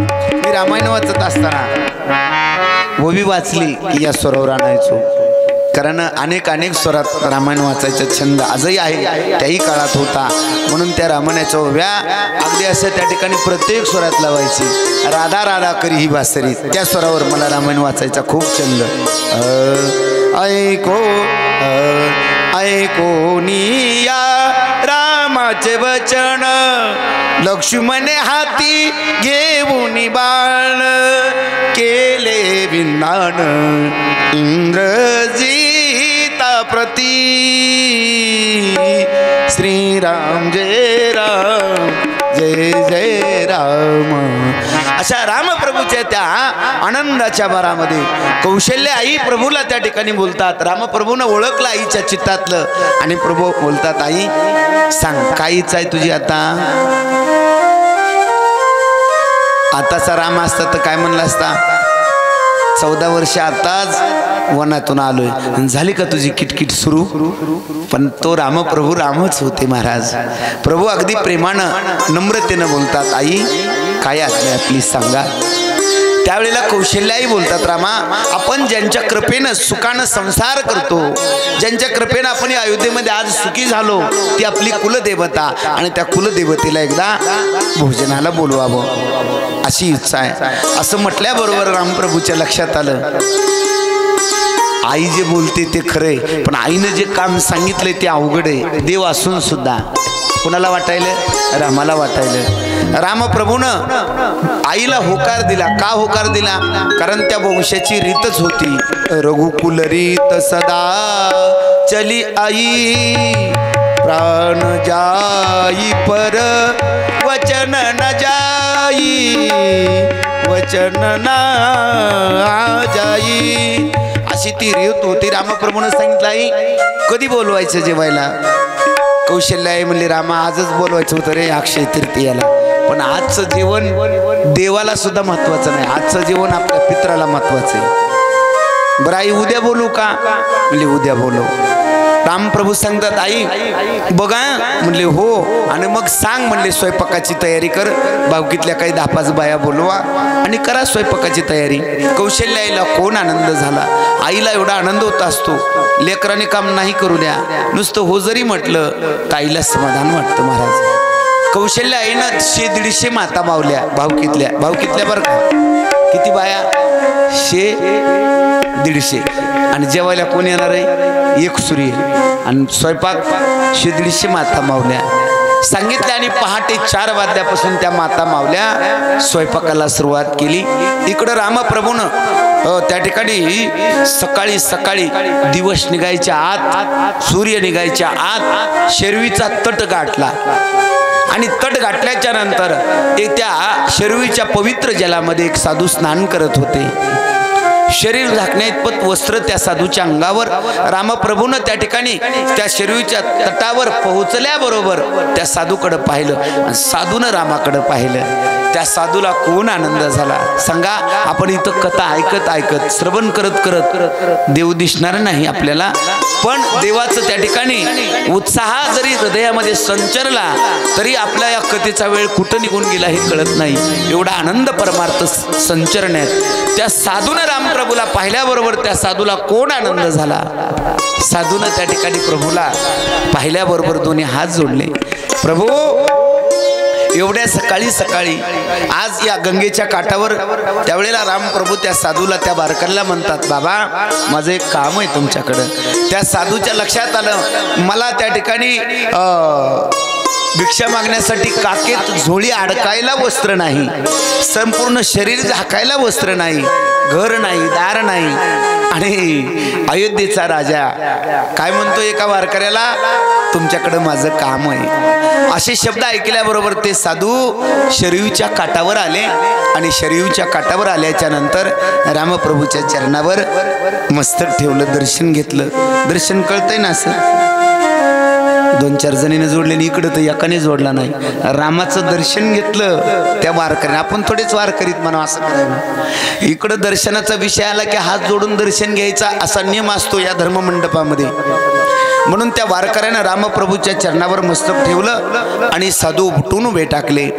आणि साधू अगदी नम्रतेनं विचारत, प्रभू सांगा काय आज्ञा आपली. कारण देवाच्या कामी जर मी पडत असेल, हा देह जर देवाच्या कामी येत असेल तर प्राण गेला तरी देवा मी परवा करणार नाही, सांगा. त्यावेळेला रामप्रभूनं सांगितलं, वारकरी बाबा मी देव आहे हे तुम्हाला माहित आहे, मला माहिती तुम्ही वारकरी, पण माझं काम तुमच्याकडे वारकऱ्याकडे. तर वारकऱ्याने सांगितलं, सांगा ना देवा मग काय काम करायचं. काय नाही म्हणले, तुम्ही जे भजन करता, तुम्ही जे टाळी वाजवता, तुम्ही जे पवित्र दान करता, तुम्ही जे भगवंताची साधना करता ते पुण्य मला हवंय. त्या वारकऱ्याने सांगितलं घेऊन टाका. म्हणजे तसं नाही घ्यायचं, ते कामी आणायचंय. असं म्हटल्याबरोबर त्या वारकऱ्याच्या लक्षात आलं. सांगितलं माझ्या आईनं आज सूर्यदेवाला भोजनाला घरी बोलवलंय, चांगली गोष्ट आहे, पण तुम्ही वारकरी तुम्हालाही त्यांच्यासोबत जेवायला यायचे, चांगली गोष्ट आहे म्हणले. चांगल्याच इथलं अन्न खायला काय अडचण आहे. असं म्हणून त्या वारकऱ्याला रामप्रभू सांगतात, आता तुमचं जेवढं पुण्य आहे तेवढं पुण्य कामी आणा आणि वस्त्र त्या ठिकाणी थंड करून तितक्या थंडतेनं सूर्यदेवाला खाली बोलवा. त्या वारकऱ्याने प्रभूला हात जोडले, नेत्रातून पाणी आलं. देवा तुम्ही सर्व विश्वाचे धनी आहात प्रभू, सूर्य सुद्धा तुमच्या सत्तेशिवाय चालत नाही, एवढी ताकद देवा तुमच्यात. आणि तुम्ही ती वारकरी म्हणतोय, जात्याच्या मुकी घाली ते मोत्याचे दाणे. आणि ते वारकरी म्हणतात, जनाबाई म्हणतात, तुझ्या कृपेने मला विठ्ठला नाही काही, जात्याच्या मुखी घाली ते मोत्याचे दाणे. जात्याच्या मुखी घाली ते मोत्याचे दाणे.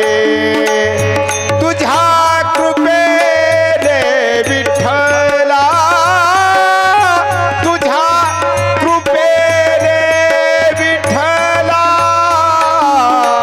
नाही काही उणे. जात्याच्या मुखी घाली ते मोत्याचे दाणे. जात्याच्या मुखी घाली ते मोत्याचे दाणे. चंद्र सूर्य तुझे डोळे देवा, आणि तुम्ही आम्हाला म्हणताय पण काही हरकत नाही. अशी अवस्था ज्या वेळेला रामप्रभूच्या जवळ त्या वारकऱ्यानं बोलून दाखवली, त्यावेळेला त्या वारकऱ्यानं काय केलं, जलामध्ये प्रवेश केला शरीरामध्ये, आपल्या शरीरावरलं जे अर्ध वस्त्र होतं त्याच्यातला काही भाग फाडला, तो त्या जलामध्ये बुडवला, असा पिळला आणि सूर्यदेवाला आव्हान केलं, महाराज माझी जी पुण्याई आतापर्यंतची तेवढी पुण्याई सूर्यदेवा, आणि त्या पुण्याईचा त्या ठिकाणी मी तुमच्यासाठी खर्च करतोय, तुम्ही तेवढ्या पुण्याईनं काय करा, शीतल होऊन या. सूर्यदेवाला आव्हान केल्याबरोबर सूर्यदेव तेवढ्या शीतलतेने आले. आल्याबरोबर रामप्रभूनं पाहिलं, ओढ आनंद झाला. आणि मग इकडं दुपारी स्वयंपाक तयार झाला. माझ्या कौशल्य आईला आज घरी वारकरी आणि कुलदेवता भोजनाला येणार आहे याचा मनस्वी आनंद. भावकीतल्या बाया स्वयंपाक करून निघून गेल्या. स्वयंपाक किती केला तर 12 मणाच्या पोळ्या केल्या. रामाच्या घरी कोकणाच्या पोळ्या असत्या का, जसा बासमती तांदूळ असते तसा गव्हाच्या बऱ्याच कंपन्या आहेत ना. देवाच्या घरचा स्वयंपाक आहे महाराजांना. वारकरी देव जेवायला यायचं आहे. आता वारकरी जेवायला यायचं आहे, बरं बरं तसं नव्हतं महाराज. आणि मग स्वयंपाक पूर्ण करून कौशल्य आईनं वारकऱ्याचं आणि त्या देवाचं स्वागत करण्यासाठी राजमहालाच्या दारासमोर सुद्धा दोन्ही बाजूनं रांगोळी काढल्या, फुलांची शिंपडण केली. त्याच्यावर त्या ठिकाणी ती कुलदेवता आणि संत जेवायला येणार आहेत म्हणून कौशल्य आई त्यांची वाट पाहत होत्या. रामप्रभू सूर्यदेवाला आणि अगस्ती नावाच्या वारकऱ्याला घेऊन राजमहालाच्या समोर आले. आईला आवाज दिला, आई आले देव. कौशल्य आईला त्या ठिकाणी फार आनंद झाला. आल्याबरोबर चरण रज त्या ठिकाणी धुतले आणि बसायला आसन टाकलं. बसायला आसन टाकल्याबरोबर पाट टाकले, पाटासमोर रांगोळी काढल्या, उदबत्त्या लावल्या आणि सूर्यदेवाला अगस्ती महाराजाला भोजनाला बसवलं. त्यावेळेला सूर्यदेव बोलतात, रामा तुम्ही बसा ना. रामप्रभूनं सांगितलं, नाही घ्या तुम्ही जेवून. असं म्हटल्याबरोबर लक्षात आलं सूर्यदेव आणि अगस्ती महाराज आता भोजनाला सुरुवात करणार. कौशल्य आईनं दाशांना सांगितलं, वारकऱ्याची देवाची सेवा मी स्वतः करणार आहे, तुम्ही फक्त तिकडे तयारी ठेवा, मी जे मागल ते माझ्या हातात द्या. म्हणून स्वतः कौशल्य आई वाढायला. आणि मग सूर्यदेवानी अगस्ती महाराजांनी भोजन वाढून पूर्ण झालंय. श्लोक म्हटला, यज्ञशिष्टाशी संतो मुच्छन्ते सर्व किविषे. असा श्लोक म्हणणं, गजर करणं आणि भोजनाला सुरुवात करणं. कौशल्य आई आनंदानं हास्यमुख करून त्या ठिकाणी भोजन वाढत आहेत. सूर्यदेवाने अगस्ती महाराज भोजन करतायत. 3.5 पोळ्या खाल्ल्या सूर्यदेवानं आणि हात आकडायला सुरुवात केली. कशी तरी अर्धी पोळी खाल्ली सूर्यदेवानं, पण पुन्हा पोळी जात नव्हती. आणि मग इकडं अगस्ती महाराज, कौशल्य आई पोळी आणेपर्यंत ताट रिकामं, पोळी आणेपर्यंत ताट रिकामं असं करत असताना कौशल्य आई असणाऱ्या अगदी परेशान झाल्या, घामाघूम झाल्या. घाम येऊ लागला, पदर खोसलेला, इकडून घाम पुसतात तिकडून घाम पुसतात. जवळजवळ 11:30 पावणे 12 मणाच्या पोळ्या संपत आल्या. आणि मग ज्या वेळेला 11:15 मनाच्या पोळ्या संपत आल्या, कौशल्य आईच्या अंतकरणाला दुःख निर्माण होऊ लागलं. कौशल्य आईला वाटू लागलं, उगचच बोलविलं जेवायला, उगचच मी रामाला काम सांगितलं असं मनात यायलं. रामप्रभू मनामध्ये त्या ठिकाणी हास्य करतात, सूर्यदेवाकडे पाहतात. आणि मग स्वयंपाकघरातून पोळी आणून कौशल्य जवळ येतच नव्हत्या अगस्ती महाराजांच्या. तिथूनच म्हणायच्या, पोळी नाफ करायची, पोळी आणा. सर्व पोळ्या त्या ठिकाणी फस्त झाल्या. 5च पोळ्या, 10 पोळ्या त्या दुर्डीमध्ये राहिल्या. रामप्रभूनं डोळ्यानं त्या ठिकाणी खुणवलं, का माझ्या आईची बाद झाली परीक्षा. आता माझ्या आईची आता परीक्षा किती वेळ घेता, असं ज्या वेळेला अंतर्ज्ञानातून संवाद झाला, कौशल्य आई दुर्डीपासूनच पोळी. रामप्रभूची आज्ञा झाली, देवाची आज्ञा झाली, नको नको. कौशल्याने असं श्वास टाकला, माय म्हणजे बरेच वारकरी इतकं खातेत म्हणून मला काय माहिती. कशा हसत आहेत, जणू खरंच खातेत. रात्री बघा तात्याची ते जेवायला गेलो किती 3.5 पोळ्या खाल्ल्या. असो आणि असे वारकरी खातात. कौशल्य आईला त्या ठिकाणी समाधान प्राप्त झालं. आणि मग सांगा आता 12 मणाच्या पोळ्या खाणारा माणूस, त्याला पाणी किती लागेल, तहान लागली असेल ना. आणि मग जे काही पाणी ठेवलेलं होतं ते पाणी घेतलं.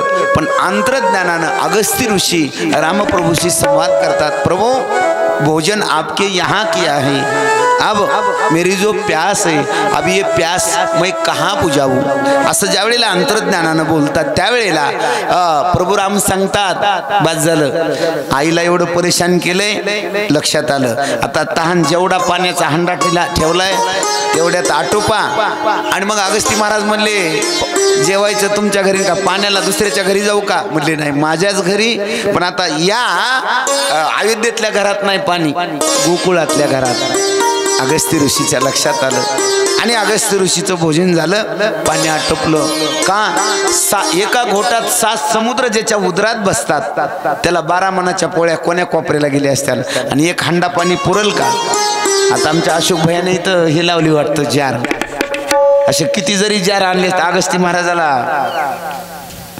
तसं आणि मग रामप्रभूने सांगितलं द्वापार युगामध्ये तुमची तहान शमवल्या जाईल मग परीक्षित राजाला सुखाचार्य बाबा सांगतात ज्या वेळेला त्या इंद्रानं पाषाणासारख्या धो धो धो धो धारा त्या गोवर्धन पर्वतावर सोडल्या आणि ते पाणी आणि त्या पाण्यानं नुकसान होऊ नये यासाठी भगवान कृष्ण परमात्माने अगस्ती महाराजाला आव्हान केलं अगस्ती महाराज या आणि तुमची तहान भागवा आवाज दिल्याबरोबर अगस्ती महाराज आले आणि त्या गोवर्धन पर्वताला अशी ओंजळ धरली आणि ओंजळ धरून जे पाणी पडत होतं त्या पर्वतावर गोवर्धन पर्वतावर ते सर्व पाणी आपल्या मुखानं प्राशन करून टाकलं त्या गोवर्धन पर्वताच्या पायथ्याला सुद्धा त्या गोकुळात एक थेंब सुद्धा दिसला नाही गोपाल कृष्ण भगवान की जय आणि सर्व गोकुळवासी परत आल्याच्या नंतर माझ्या भगवंतानं सर्व गोपाळांना पुनश्च दही दूध तूप लोणी खाऊ घालायला सुरुवात केली त्यावेळेला गोपाळ आता त्या ठिकाणी धष्टपुष्ट दिसू लागले त्या गोपाळांच्या आया म्हणू लागल्या अरे बाळांनो आता धष्टपुष्ट दिसू लागल्यात त्यावेळेला सर्व गोपाळांनी आपल्या आयांना सांगायचं की आमचा जो कान्हा आहे आमचा जो कृष्ण आहे तो आम्हाला जेवढं पाहिजे तेवढं देतो असा मनस्वी आनंद ते गोपाळ बोलून दाखवायचे आज कृष्णानं सर्व गोपाळांना चावडीवर बोलवलं आणि सर्व गोपाळ आल्याच्या नंतर सांगितलं गोपाळांनो आज अक्षय तृतीया म्हणले हो मग आज माझ्या घरी जेवायला यायचं सगळे गोपाळाला कोण आनंद झाला का कृष्णाच्या घरी साजूक तूप होतं आणि मग गोपाळांच्या लक्षात आला आज आपल्याला पुरणपोळी खायला मिळणार म्हणून गोपाळ उड्या मारू लागले आनंदानं भगवंतानं सगळ्या गोपाळांना सांगितलं गोपाळांनो स्वयंपाक झाल्याबरोबर मी तुम्हाला बोलवायला येईल गोपाळ म्हणले काही हरकत नाही कृष्ण घरी आले आणि यशोदाई शेजारणीला बोलू लागल्या शेजारणीला काय बोलत होते आणि काय नाही गणतच नाही एकदा बोलणं सुरू झालं रे बाबा की थांबतच नाही कृष्ण परमात्माला वाटलं आई आता येईल मग येईल भगवंतानं बराच वेळ वाट पाहिली देवच आईकडे गेले आईचा हात पकडला म्हणतात यशोदे कडे चाल मला जीव घाल यशोदे घराकडे चाल मला जीव घाल यशोदे घराकडे चाल मला जीव घाल यशोदे घराकडे चाल मला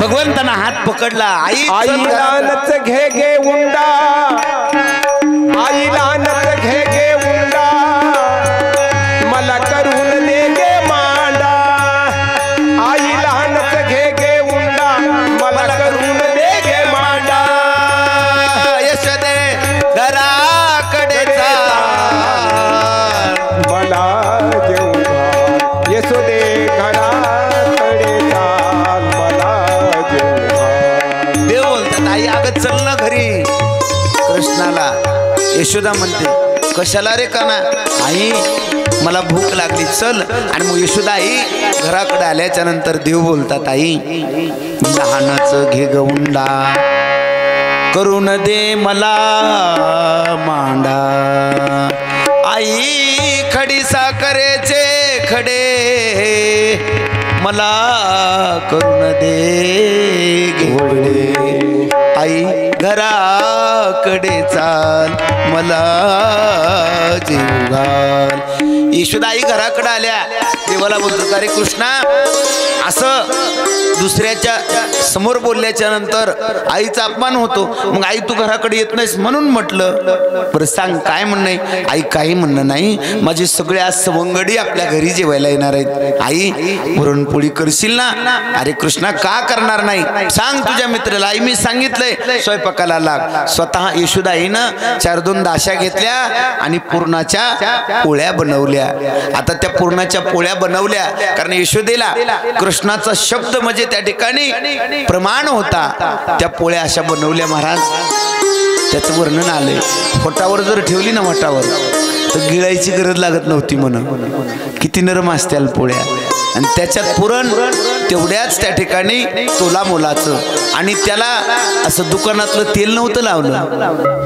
यशोदाईच्या घरी गिऱ्या गाईचं तूप होतं, त्या तुपाला साजूक तूप म्हणतात।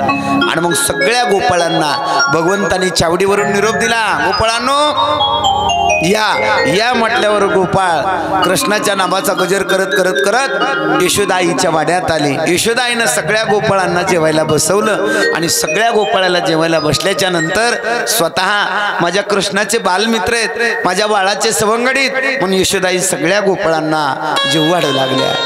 सगळ्या गोपाळांना पात्र टाकले, सर्व पदार्थ वाढले आणि मग प्रत्येक गोपाळाला, त्या गोपाळांचं वयच काय महाराज, छोटे छोटे गोपाळ, मग 2-2 पोळ्या वाढत वाढत वाढत बोबड्यापर्यंत नंबर आला कुणाचा, यशोदाईचा। आणि मग त्यानं गप्प बसावणं, पण हे गप्प बसत नाही, आंधळे पांगडे लंगडे भैरे। आणि मग बोबड्या जवळ आला की दुसरंच काहीतरी म्हटला, पण ते यशोदेला वाटलं त्याला एकच पोळी वाढ म्हणायले काय की त्याची भाषाच कळाली नाही, एकच पोळी वाढली आणि ती साजूक तुपातली इतकी गोड पोळी नुसती वटावर ठेवली की अशी त्या ठिकाणी गोड लागायची, तिचं चवच वेगळी। आणि सगळ्या गोपाळाने 2-2 खाल्ल्या, ढमची ढम झाले। आणि हे बोबडं मधीच बोलून अडकून बसलं, पण त्याला म्हणताच येईना ना पुन्हा। आणि मग सगळ्या गोपाळांचं जेवण झाले, चावडीवर आले आणि सगळ्या गोपाळांना देव बोलतात, अरे गोपाळांनो चांगलं झालं का जेवण? गोपाळ म्हणले, कृष्णा आमच्या आयानं कधीच आम्हाला गिऱ्या गाईचं तूप वाढलं नाही रे बाबा, तुझ्या घरचं जेवण फास झालं। ही एका कोपऱ्यात डोळ्याला पाणी आलं। कृष्णानं विचारलं काय झालं बोपड्या? डायमंडला तिकलं तुझी आई आता कलीन मला वाचलं नव्हतं, काय केलं रे आईनं? बघ ना सगळ्या पोरायला 2-2 वाढल्या आणि मला एकच पोली दिली बाबा तुझ्या आईनं। न गले बाबा कितना तुझी 2-3च न ग असं म्हणायले ते बोबड। आणि मग सगळे गोपाळ म्हणले कृष्णा जाऊ दे म्हणले त्या बोबड्याचं। आणि मग तिथंच खेळले खेळले खेळले चावडीवर आणि तिसरा पार झाली। पेंड्यानं सांगितलं कृष्णा आपल्या गावाच्या वरला कोणी एक माळ्याचा मळा आहे, एवढ्या ककड्या आल्यात म्हणले चला सगळे खायला चला म्हणले की सगळ्यात बोबड्या का त्याचं पोटच भरलं नव्हतं। आणि मग सगळे गेले त्या माळ्याच्या मळ्यात आणि कवळ्या ककड्या लागलेल्या, गोपाळ ककड्या खायले, पोटभर ककड्या खाल्ल्या आणि ह्या बोबड्याला कळालंच नाही ती माळी दादा आलेला, सगळे पळून गेली। आणि बोबड्या खाता खाताच त्या माळ्यानं पकडला, असा दन दन हल्ला, कमरात पाठीत पाय हल्ले बोबड्या, ते कितनं म्हणायचा, ते माळे म्हणायचा कितनं कोणलं, लगेच रट्टा द्यायचा। आणि मग सगळे पोरं तोपर्यंत ह्यांचा ठेपाच होता चावडीवर, सगळे चावडीवर आले आणि मग हे कणत कणत आलं। आल्याच्या नंतर सगळ्या गोपाळांनी विचारलं म्हणजे अरे बोबड्या काय झालं? आलं काय झालं, तुम्ही तगले पळून गेलात बाबा, मला धरलं बघणं एक तहानलं ना, आता घरी गेले आईला काय सांगू रे? कृष्ण म्हणले मला काय करायचंय? दुःख वाटलं त्याला, रडू लागला। कृष्णानं कृपेचा हात फिरवला, त्याचे वळ बुजले, पण त्यानं मनात ठरवलं म्हणला आता रे बाबा कृष्णाच्या नादी लागायचं नाही, नकोच म्हणला ह्याची संगत। आणि घरी गेलं ते, घरी गेल्याच्या नंतर दुसऱ्या दिवशी सगळे गोपाळ आले, सगळ्या गोपाळ आल्याच्या नंतर भगवंताला समाधान वाटलं, पुन्हा त्यांचं आपलं चालूच दही दूध तूप लोणी चोरायचं। पण 3 दिवस झालं बोबड्या आलाच नाही। देवाला वाटला असा एक एक गोपाळ जर नाही परत आला तर आपला काय उपयोग आहे, म्हणून कृष्णाला वाईट वाटलं आणि पेंद्याला सांगितले पेंद्या जा बरं बोबड्याला बोलून घेऊन ये। इकडं बोबड्या आईला सांगतो आई कृष्ण जर आला तर त्याला म्हणाव बोबड्या मामाच्या गावाला गेलाय म्हणून म्हणाव. त्याच्या आईला हसू आलं, नवल वाटू लागलं. याला कृष्णाशिवाय राहत नाही. 3 दिवस झाला आज घरात दडून बसलो, ती मागं दडून बसलं. इतक्यामध्ये तर पेंड्या आला आणि पेंड्या म्हणतोय गवळण काकू बोबड्या कुठे? त्या गवळण काकून विचारला रे काय करायचं बोबड्याला? पेंड्या म्हणला त्याला कृष्णानं बोलवलंय. हे मधून म्हणते आई त्याला म्हण मामा तिथं गेलाय, मामा तिथं गेलाय. ऐकू येईल त्याला, पण आई कशाला रडवायला बोलवलं, आई कशाला खोटं बोलाल? त्या गवळण काकून सांगितलं पेंड्या बघ तो आतमध्ये दडून बसलाय, जा त्याला घेऊन ये. आणि हे आंध्रात दडून बसलेलं. पेंड्याने हात पकडला, चल म्हणला तुला कृष्णानं बोलवलंय. आणि मग बोबड्या आणला कुठं? चावडीवर. चावडीवर आणल्याच्या नंतर चळचळ कापायला बोबड्या कृष्ण परमात्माकडे त्या ठिकाणी पाहून म्हणतोय कृष्णा तू दी तंगत न ग बाबा मला. म्हणू लागला दायबा कितना तू द्या तंग मला नको ले बा. कृष्णा तुझा संग मला नको रे बा. दायबा कितना तू द्या तंग मला नको ले बा. काय बाय कृष्णा तुझ्या संग मला नको रे बा. आताच एकदा कंबाच्या ढालाखाली, आताच एकदा कंबाच्या घराखाली तुझ्या संग मी खेळायला गेलो बा. हा पाय घटनी पडले बा. नाही नाही नाही नाही नाही तुझी ठगत नाही करणार. आताच एकदा नाही म्हणला तुझ्या संग मला नगले बा. आताच नगले बा तुझ्या संग मला नगले बा. आते ते एकदा पोल मिळून, आते ते एकदा पोल मिळून येतो दामाते तगली गेलो ले बा. एकदा खोले बिलून येतो दमाचकडे गेलो रे बा. सगळ्या बोलायला पुरणाच्या पोल्या दोन दोन दोन दोन दोन दोन दोन दोन दिल्या ले बा. सगळ्या बोलायला दोन दोन दिल्या ले बा. मला बी एकत पोली दिली ले बा. दाईबा कृष्णा तुझ्या संग मला नको ले बा. कृष्णा तुझ्या संग मला येतोय बा. तुझ्या संग मला येतोय बा. एकदा समदे पोल मिळून, समदे पोर मिळून, एकदा समदे पोल मिळून एकदा समजे पोल मिळून माल्याच्या मल्यामध्ये गेलो ले बा. माल्याच्या मल्यामध्ये गेलो रे बा. माल्याच्या मल्यामध्ये गेलो ले बा. माल्याच्या मल्यामध्ये गेलो रे बा. सगळ्या बोलायला कवल्या कवल्या काकल्या खाल्ल्या ले बा. सगळ्या पोलानी कवल्या कवल्या काकल्या खाल्ल्या रे बा. सगळे पोल गेले पळून, सगळे पोल गेलेले पडून मला तर धरलं दल दल हल्लं. दाईबा कितना तुझ्या संग मला नको ले बा. काय बा कृष्णा तुझ्या संग मला येतोय बा. काय बा कृष्णा तुझ्या संग मला येतोय बा. गोपाल कृष्ण भगवान की जय. असं तर आपलं नाही ना. सांग म्हणाव तू एकटाच, असं तर नाही ना. आवाज हळून आला म्हणून म्हणायलोय. करा बरं एकदा गजर. हा तुम्ही किती म्हणा महागलीच्या इतका आवाजच येत नाही तुमचा. ऐकायचंय ना. हा एकदा आपलं सुरुवात हळून होती गोपाल, पण पुन्हा लय मोठ्याने म्हणतात. ह्यांचं ऐकायचं का? धरा साऊंड, धरा साऊंड, धरा. साऊंड पडू लागला ना एवढं नका. आता इकडं ऐका आमचा. कच्चून जेवण झालेले, नरम पोळ्या होत्या. अशा प्रकारचा आनंद भगवंताच्या लक्षात आला. आणि आता भगवंताच्या त्या ठिकाणी गाराण्यानं यशोदाई परेशान झाल्या. पेंद्या आणि बोबड्या म्हणतोय कृष्णा सगळ्या गोकुळात तुझा बोपटा झालाय. आता आपल्याला गोकुळात खायला मिळत नाही. मग काय करायचं आता? त्यावेळेला सर्व गोपाळ म्हणतात कृष्णा आता आपल्याला खाणं शक्य नाही. भगवंताला सांगितलं चिंता करू नका मी आहे ना. मग कृष्ण परमात्मानं उद्या सकाळी त्या ठिकाणी सांगितलं आपल्या चावडीवर या आणि ज्यांनी ज्यांनी आपल्यावर आरोप केले आणि ज्या ज्या दार राखतात त्याच्या घराच्या मागून मला जाता येते. पेंद मला कुसर जाता येईल काही आगाव बोलतोस. कृष्णाने सांगितलं अरे मला मंत्र येतात. गोपाळ म्हणले काही हरकत नाही. दुसऱ्या दिवशी सगळ्या गोपाळांचा त्या ठिकाणी मेळा चावडीवर जमला आणि बोबड्या पेंद्या सगळ्या गोकुळात फिरून आले. तर सगळ्या गवळणी कुणी दारात काटे घेऊन बसलेल्या, कुणी आत बसलेल्या, मंथनाचे माठ सगळ्यात महागलच्या घरामध्ये. आणि मग बोबड्यानी पेंद्यानी भगवंताला सर्व काही श्रुत केलं. सांगितलं कृष्णा शक्य नाही. नाही. भगवंताला सांगितलं चिंता करू नका, चला. मग ह्या गोपाळांची टोळी सगळ्या गोकुळात भ्रमण करत असताना कृष्ण परमात्मा ज्या स्वतंत्र गवळणी होत्या त्या दारात बसलेल्या कृष्णाने त्यांना वाकुल्या दाखवायच्या, त्या म्हाताऱ्या काट्या हाणायच्या खाली. आमच्या घरी येऊन दाखव मग तुला सांगतो, असं म्हणत भगवंताने एका गवळणीच्या घरी पुढं ती गवळण काठी घेऊन बसली. आत सुना आणि त्याच्या पाठीमागं नवनीताचे त्या माठ. भगवंतानं सगळ्या गोपाळांना तिच्या घराच्या पाठीमागून नेलं आणि सांगितलं, गोपाळांनो डोळे झाका.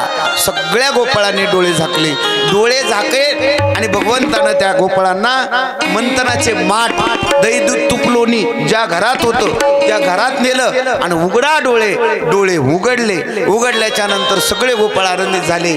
आता शिंक्यावर ठेवलेले माठ. गोपाळ म्हणले, कृष्णा आपण छोटे छोटे हे कसं? मग गोपाळांना सांगितलं, बाबा एकमेकाच्या पाठीवर त्या ठिकाणी असे वाकले गोपाळ. भगवंत त्याच्या पाठीवर चढले, ज्या काट्या होत्या त्या काट्याने मडके फोडले, दही दूध तूप लोणी गळू लागलं. भगवंताने आपल्या हातानं ग्राशन करायला सुरुवात केली. भगवंताच्या कोपरातून जे दही दूध तूप लोणी गळू लागलं ते त्या ठिकाणी गोपाळ खाऊ लागले. पोटभर भगवंतानं सर्व गोपाळांना दही दूध तूप लोणी खाऊ घातलं आणि सर्व मडके फोडून त्याचे बारीक बारीक तुकडे करून गोपाळ त्या घरात ज्या घरात चोरी करायला गेले त्या मडक्यावर नाचू लागले. मग सर्व गोपाळांना विचारलं देवाना, गोपाळांनो सर्वांचं पोट भरलं का? गोपाळ म्हणले, कृष्णा अरे असं आम्हाला खायलाच मिळत नव्हतं कधी, अरे आत्ताच सांगा. गोपाळ म्हणले, भगवंता पोट भरलं. मग पोट भरल्याच्या नंतर जेवण झाल्याच्या नंतर श्लोक म्हणल्याच्या नंतर काय करावं लागतं? आमच्याकडे उठून पळावं लागतं. इकडं श्लोक म्हटल्याच्या नंतर गजर करावा लागतो. तसं त्या ठिकाणी दही दूध तूप लोणी मिळालं आणि गोपाळांना सांगितलं, आता हे चोरी करायला गेलेत. याला चोरी म्हणतात का? कारण भगवंत कुणाच्याही घरी चोरी करायला जात नव्हते महाराज. गोकुळात ज्यांचं चित्त शुद्ध होतं अशांच्याच त्या ठिकाणी देव घरी जाऊन त्यांच्या नवनीताची चोरी करत होते. मग भगवंतानं सांगितलं, गोपाळांना पोट भरलं? म्हणले हो. म्हणले करा गजर, आता करा गजर. काय म्हणतोस म्हणाव, दही दूध तूप लोणी तर नाहीच नाही, साधा चहा नाही, गजर करा. त्या गोपाळाला एक मिळालं होतं म्हणून ते मोठ्यानं गजर करते नाही का? आणि मग सर्व गोपाळांनी मोठ्यानं गजर केला. आणि जी सासू होती ना 7-8 दिवसावर जाईन पण लई नाद त्यांना कशाचा कमवायचा. ती म्हातारी काठी आदळली, अगं काय बघायतात सुनाला म्हणायली ही समोरच्या दारात. आणि आवाज तिच्या कानावर आला. काठी असळ म्हणते सुनाला म्हणते, अगं धरा चोर घरात शिरला. असं म्हणेपर्यंत तिच्या सुना ज्या घरामध्ये मंथनाचे मडके ठेवले होते, गोपाळांनी जिथून गजर केला त्या घराकडे त्या गवळणीच्या सुना धरण्यासाठी पळाल्या. पेंद्या आणि बोबड्या म्हणला, कितना आता? म्हणले काय नाही, उलटा मंत्र येते म्हणले, डोळे झाका. सगळ्यांनी डोळे झाकले. पण पेंद्याला वाटलं जर कृष्ण गावाला गेला आणि आपल्याला जर दही दूध खायचं असलं तर ह्याचा मंत्र शिकतो म्हणला. म्हणून त्यांना अशी सांद ठेवली आणि सगळ्या गोपाळांनी गच्च डोळे झाकले आणि सगळे गोपाळ बाहेर आले. पण जण सांद ठेवली ते कमरापासून खाली अडकलं. आणि मग अडकल्याच्या नंतर त्या सासूने विचारलं, अगं चोर धरला का? सुना म्हणले, आत्या चोर पळून गेला. म्हातारीला चष्मा होता, तिचं लक्ष गेलं सवण्याकडे वरी. सुनाला म्हणले, अगं धडधड त्या ठिकाणी डोळे येत ना तुम्हाला? अगं चोर अडकाला म्हणली, अडकाला म्हणणं. आणि त्या सुनाने काट्या मारायला सुरुवात करणं. काठी बसली की पेंद्याला म्हणायचं, कृष्ण मला सोड. देव म्हणले, सांग खरं बोलशील का? ते गप्प बसायचा. पण सुनानं खालून काठी मारली, बोलतो रे म्हणायचा. कृष्णानं सांगितलं, देवदेव करताना लबाडी केलीस का? ते म्हणायचा नाही. नाही म्हणलं की रट्टा बसला की म्हणायचा, केलती रे. आता गजर मोठ्यानं करशील का? लगेच रट्टा बसायचा काठीचा. ती म्हातारी म्हणायची, अगं सुना हो काय बघतात हाना? बोरीच्या काट्या होत्या महाराज. खन खन पेंद्या असा सडकीला, सोड कृष्णा सोड, आता गजर करशील का? ते म्हणला हो. टाळी वाजवशील का? म्हणला हो. दुसऱ्याची निंदा करशील का? नाही. सगळं देवाने त्याच्याकडून विचारून घेतलं. आणि विचारून घेईपर्यंत तर लाल बुंद झाला. आणि भगवंताला म्हणला, देवा आता मी वाचत नाही रे कृष्णा, असं म्हणून मला एकदाच बाहेर काढ. भगवंतानं सांगितलं, झाक डोळे. आता त्यानं डोळे तर झाकले पण हात सुद्धा असे दाबले. भगवंतानं त्याला बाहेर आणलं. बाहेर आणल्याच्या नंतर बोबड्याने बघितलं. बोबड्याने त्याचे वळ बघितले. आता बोरीच्या काठीचे वळ बोड्या म्हणला बाबो मला लय हातात होतात म्हणला तवा माल्यानं मारलं तवा असं म्हणून पिंद्याच्या नेत्राला अश्रू येऊ लागली. पिंद्यानं भगवंताचा गळा पकडला. काना अरे कृष्णा ही काय वेळ आली. कृष्णानं सांगितलं खरंच सांग म्हणला कथा ऐकाय जात होतास. हो जात होतो. मनातून गजर करीत होतास.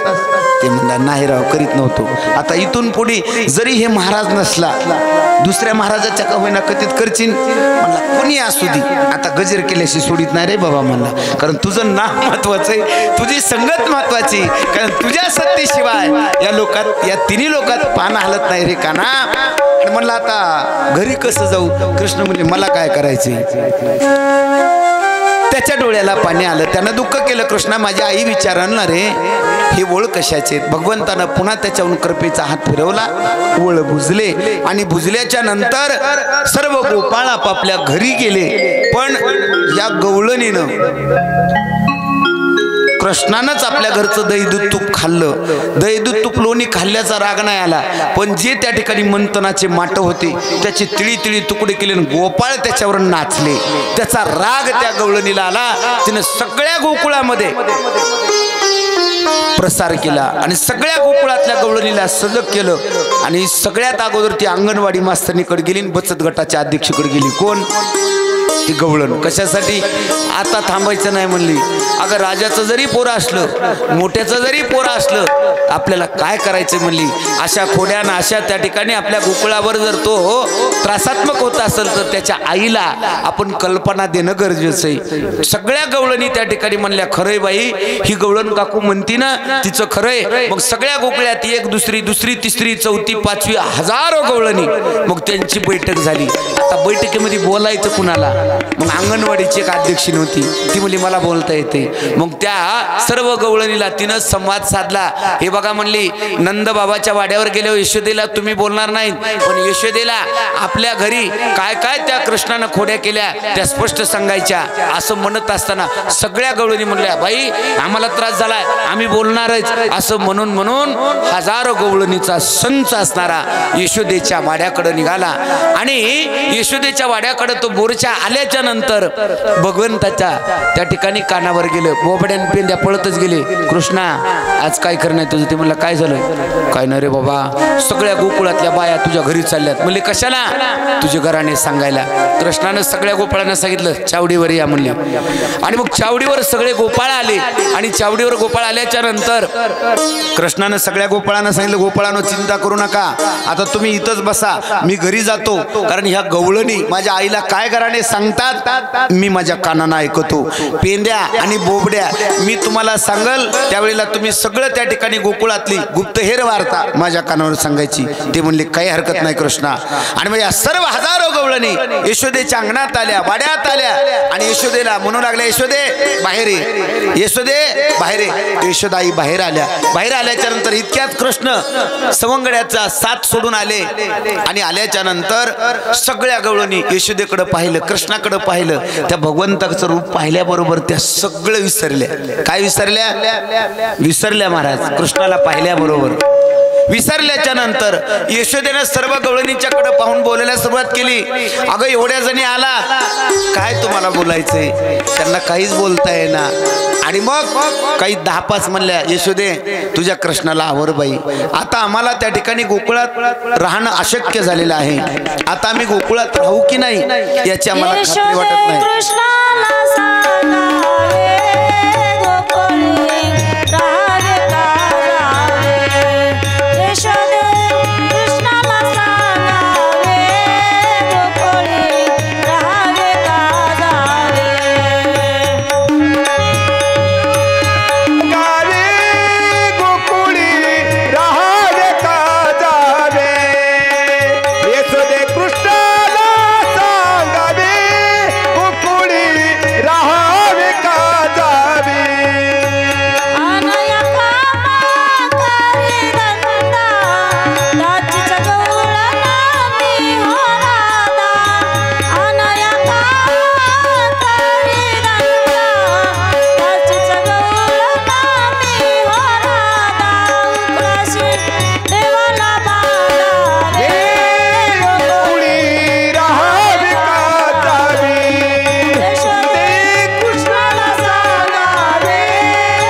असे घराणे सांगत असताना एक एक एक एक आपापलं दुःख एक एक आपापलं घराणं सांगत असताना कृष्णाकडे पाहिले यशोदेनं. कृष्णाचं मुखकमल कोमेजलेलं. माझ्या लेकरावर ह्या आरोप करतात, घराणे सांगतात. यशोदेला वाईट वाटलं. भगवंतानं त्या ठिकाणी यशोदेला बोलायला सुरुवात केली. आई, तुला ह्या सांगतात आमच्या घरी कृष्ण आला, दही दूध तूप लोणी चोरलं. तुला सांगतात आमच्या घरी आला, आमच्या सुनाला त्रास दिला. तुला ह्या सांगतात आई आमच्या घरी आला, आमचे वस्त्र सोडले. तुला एक एक घराणं सांगतात. मग तू एखाद्या तरी गवळणीला म्हणलीस काही की माझ्या लेकरू तुमच्या घरी येतंय, चोरी करतंय, खोड्या करतंय, असं तुम्ही त्या ठिकाणी मला तुमच्या तोंडानं सांगता. पण माझ्या लेकराला तुम्ही कधी चोरी करताना पकडलं का? माझ्या लेकराला कधी तुमचे वस्त्र सोडताना पकडलं का? असं एखाद्या तरी गवळणीला आई तू म्हणतेस का ग? असं ज्या वेळेला कृष्णानं सांगितलं त्यावेळेला यशोदा आईला सुद्धा वाटलं माय माझा कृष्ण माझा काना म्हणतोय ते बरोबर आहे. आणि मग त्या हजारो गवळणीच्या दिशेने यशोदेनं बोलायला सुरुवात केली. का ग माझ्या लेकरावर तुम्ही आळ घेता, माझ्या लेकरावर तुम्ही आरोप करता. एखाद्या तरी गवळणीनं त्याला चोरी करताना पकडलं का? आणि मला घराने सांगायला लागलात माझ्या लेकरावर विनाकारण तुम्ही आरोप करतात. असा आवेशामध्ये ज्या वेळेला यशोदाईनं सांगितलं त्यावेळेला सगळ्या गवळणीची बोलती बंद झाली. एकमेकीमध्ये कुजबुज करू लागल्या. माय खरंय म्हणायली, पण कुणी सांगायचं ग तिला? असं म्हणत असताना एकही बोलायला तयार नाही. पण एक अंसा काकू नावाची गवळण, इथं कुणाचं नाव असलं तर क्षमा करा. आणि मग त्या अंसा काकूच्या घरी गाईचं शेपूट नाही, तिचा मालक दुसऱ्याची इथं कामाला. आणि मग सगळ्या गवळणी कुजबुज करतात, कुणी बोलायला तयार नाही. ती अंसा काकू समोर आली. यशोदे या पट्टीच्या घरी येऊ दे, तुला लय गुन्हाचं वाटतंय का? माझ्या घरी येऊ दे. नाही जर त्याला मुद्दे मला सहित पकडून तुला दावायला आणलं तर नावची 80 नाही 80 असं चॅलेंज यशोदाईला केलं. त्यावेळेला कृष्ण परमात्मानं तिच्याकडं पाहिलं. म्हणला बरीच अंसा काकू खतरा दिसायली. भगवंतानं निरोप दिला पेंद्याला बोबड्याला. आणि सगळ्या गवळणी असणाऱ्या अंसा काकू यशोदेला बोलली. अंसा काकू शिवाय आपल्या गोकुळात कुणी यशोदा राणीला बोलू शकत नाही. अशा प्रकारचा सगळ्या गवळणींना भाव निर्माण झाला. आणि अंसा काकू त्या ठिकाणी त्वरेनं चालली घरी. अंसा काकूच्या मनात आनंद त्या ठिकाणी उत्साह निर्माण झाला. का? हजारो गवळणी आल्या, एक सुद्धा यशोदेला कोणी बोलू शकले नाही. पट्टी बोलली म्हणली. आणि मग 4-2 गोळी म्हणायच्या, गवळणी म्हणायच्या अंसा काकू खरंच बाई गावामध्ये तुमच्यासारखी बाईच नाही. मग तिनं पंजावरच चालायचं. काही म्हणलं का नाही टाचा टेकाना अंसा काकू पट्टी बोलली म्हणली यशोदेला. हाय का आपल्यासारखी कुणाची त्या ठिकाणी बोलण्याची ऐपत? आणि त्या अंसा काकूला कोण आनंद झाला. अंसा काकू 4 वाजेस तर घरीच गेली नाही, बाहेरच ह्या गल्लीत जाय त्या गल्लीत जाय. आणि 4:30ला घरी गेली. आणि त्या बोलल्याचा आनंद तोपर्यंत बोबड्याला आणि पेंद्याला कृष्णानं सांगितलं. जरा म्हणले तिचा पत्ता घेऊन या. त्या दोघा जणी पूर्ण काम केलं. तिचा पत्ता, तिचं घर, तिचा नंबर, तिची गल्ली गोकुळातली सगळी कृष्णाला सांगितली. आणि कृष्णानं सांगितलं आज वाड्यावर येऊ नका, उद्या सकाळी त्या अंसा काकूच्या दारात या म्हणले गोपाळांनो. गोपाळ म्हणले काही हरकत नाही, इकडं कृष्ण परमात्मा आज वाड्याच्या बाहेर गेले नाहीत. इकडं अंसा काकून 5:30ला 2 वाट्या, दोघच नवरा बायको होते, लेकरू नाही बाळ नाही. लोकांच्या इथं कामाला मालक दिवसभर ते कामाला गेलेलं. त्यावेळेला सोयाबीनच्या फवारण्या चालू होत्या बघा, त्यावेळेसची घटना ही. आणि ते रानात 10-12 बॅग फवारून येणार. आणि अंसा काकूला वाटलं माय हजार गवळणीमध्ये मीच बोलले. 5 वाजले, तिनं 2 वाट्या उसनी डाळ आणली लोकांच्या इथून. घरात डाळ सुद्धा नव्हती हरभऱ्याची. का? मी बोलले म्हणून मालकाला आज पूर्णाचा स्वयंपाकच करते. आणि मग तिनं पूर्णाच्या पोळ्या बनवल्या. 10-5 घरी हिंडली, तूप घेऊन आली. संध्याकाळी सांज वेळेला तो गोपाळ तिचा शेतातून कामावरून आला. आल्याबरोबर अंसा काकूनं पाण्याचा तांब्या दिल्याबरोबर हातपाय धुईपर्यंत अंसा काकूनं बसायला आसन टाकलं. अंसा काकूनं त्या ठिकाणी ही सेवा केलेली. त्या गोपाळाच्या मनात येलं, मला लग्न झालं तसं हिला 10 वेळेस म्हणा लागायचं अंशे पाणी घेणं तर खेकसायची, घेता येत नाही का हातानं. आणि आज अंशे हातात पाणी बसायला. आणि मालक त्या ठिकाणी काम करून आलेलं असल्यामुळं आंघळून गेलेलं. आसनावर बसल्याबरोबर तर पोळ्याचं ताट बघितलं, 2 पोळ्या वाढलेल्या, त्याच्यावर गिरगाईचं तूप, नुसते ते तोंडानं म्हणायला गेलेला. अंशे चिपा जेवा म्हणली. कारण हिचा आनंदच गगनात मावना. का? हजार गवळणीमध्ये पट्टी बोलली. त्यांना त्या ठिकाणी पोळ्या खायला सुरुवात केली. तूप कधी हे आण म्हणला तरी वाढीत नव्हती. आज म्हणायची घ्या ना थोडं, घ्या ना.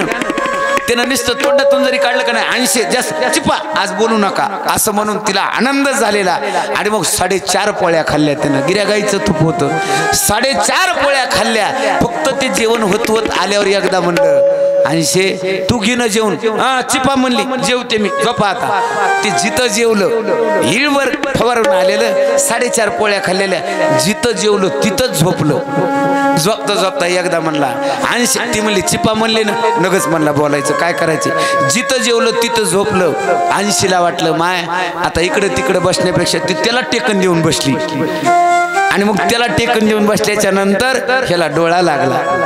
11 वाजले. तिला सारखं मनात येईल 1000 गवळणीत पट्टी बोलली यशोदेला. आता उद्या गोकुळामध्ये माझ्या पुढे कुणीच बोलणार नाही असं मनात तिच्या चांगले विचार येले. 11:30 वाजले. देवाला वाटलं हिला कवर जागा ठेवायचं म्हणले आता चहाची वेळ झाली. आणि मग तिला झोप लावली. आणि भगवंत 11:45 आले तर आले. भगवंत म्हणले रात्रचा प्रसाद थोडा उरलेला आम्ही तिकडे नेलता ना काल तसा उरलेला प्रसाद म्हणून एक विचून न्याला देवानं. आणि विचू सोबत घेऊन भगवंत असणारे बरोबर तिच्या घरी रात्री 12 वाजता गेले. तवर ह्याला टेकन नेऊन बसलेली 80 घोरायला लागली. घोरायला लागल्याच्या नंतर भगवंतानं तिच्या घरात प्रवेश केला. काडी पेटीमध्ये सगळ्या काड्या काढल्या आणि विचू ठेवला. आणि त्या दोघांच्या जवळ आले देव. आता देव जवळ आल्याच्या नंतर त्याला असं वडावडायची गरज पडली का. 80च्या पोटावरच 80 बसलेली.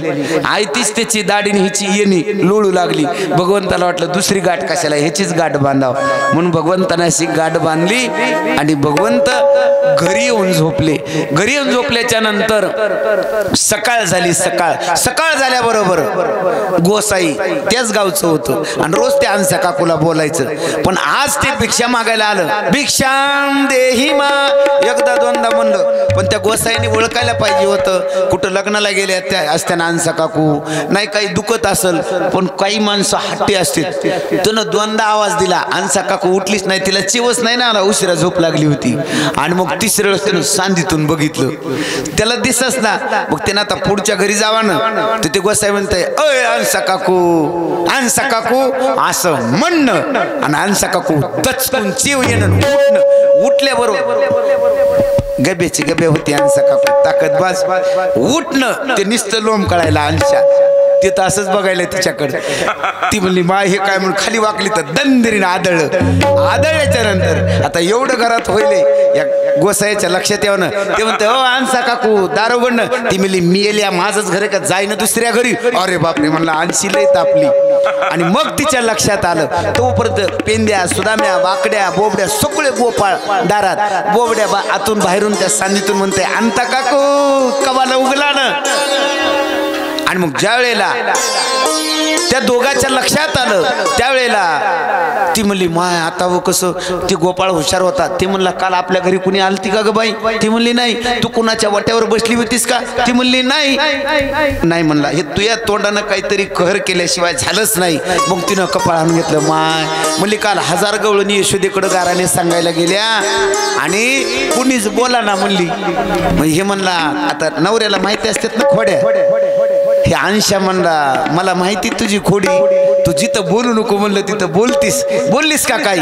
माय बोलले व म्हणली काय म्हणलीस. काही नाही म्हणली. सगळ्या गवळीला यशोदा म्हणती की कृष्णाला चोरी करताना पकडा कुणीच बोला ना व म्हणून बोल अशी उळायली पुन्हा. ते म्हणला 80 आपल्या घरी गाईचं शेपूट नाही. ताक आणायचं असलं तर आपल्याला 10 घरी फिरावं लागतंय. कशाला बोललीस ग म्हणली. हो ना म्हणली माय आता बोलले वन हे झालं आता काय कर. काय नाही मला चल काडी पेटीकड. मग काडी पेटीकड गेले तर ती होती उंच आणि हे होतं बुटकं. ते म्हणलं 80 आता तुझा हात पुरतोय म्हणून 80 पुढे झाली. आणि मग काडी पेटी तिच्या हाताला आली. हाताला काडी पेटी येणं तिनं उघडणं आणि हिच्यानं प्रसाद देणं आणि तिनं उड्या मारायला सुरुवात करणं. मस्त होवनिया मातली धांगडी करीती ओढावडी मज लागी. करीती ओढावडी मज लागी. करीती ओढावडी मज लागी. मस्त होवनिया मातली धांगडी करीती ओढावडी मज लागी. करीती ओढावडी मज लागी. तिचा 80 म्हणू लागला गे. तिनं जे त्या ठिकाणी प्रसाद मिळाला दणक दणक दणक दणक उड्या हाणायली ते म्हणला गे काऊन मातलीस धांगडल्यावणी का वागायलीस अव म्हणली प्रसाद मिळाला प्रसाद आणि मग कसं तरी त्या काडीपेटीनं ती गाठ जाळण्याचा प्रयत्न केला गाठ जळाली नाही ते म्हणला अंशे आता ग ती म्हणली तिकडे देवळीत आडकीत आहे म्हणली चला म्हणले मग घरात होते तोपर्यंत हे बरोबर चलायले आडकी त्यानं शस्त्रानं कापण्याचा प्रयत्न केला गाठ कापली नाही तोपर्यंत त्या ठिकाणी दिवस उजाडला आणि मग त्यानं सांगितलं आता कृष्णाकडे गेल्याशिवाय गत्यंतर नाही आणि माय म्हणली लोक काय म्हणतील ते म्हणला लोक काय म्हणतील तुला देवदेव करायचं जाय म्हणलं तिथं जोर येत नाही म्हणला हा ते म्हणला आता नीट चल दाराकडं म्हणजे दाराकडे आले तर बोवड्या म्हणते अंता काकू उगलाला दाल तिच्या डोळ्याला पाणी आलं दार उघडणं आणि गोपाळाने हुर्री करणं आता ते बुटका असल्यामुळं आणि हिची येणी लांब होती आता वाटानं चालताना ती म्हणली आता व कसं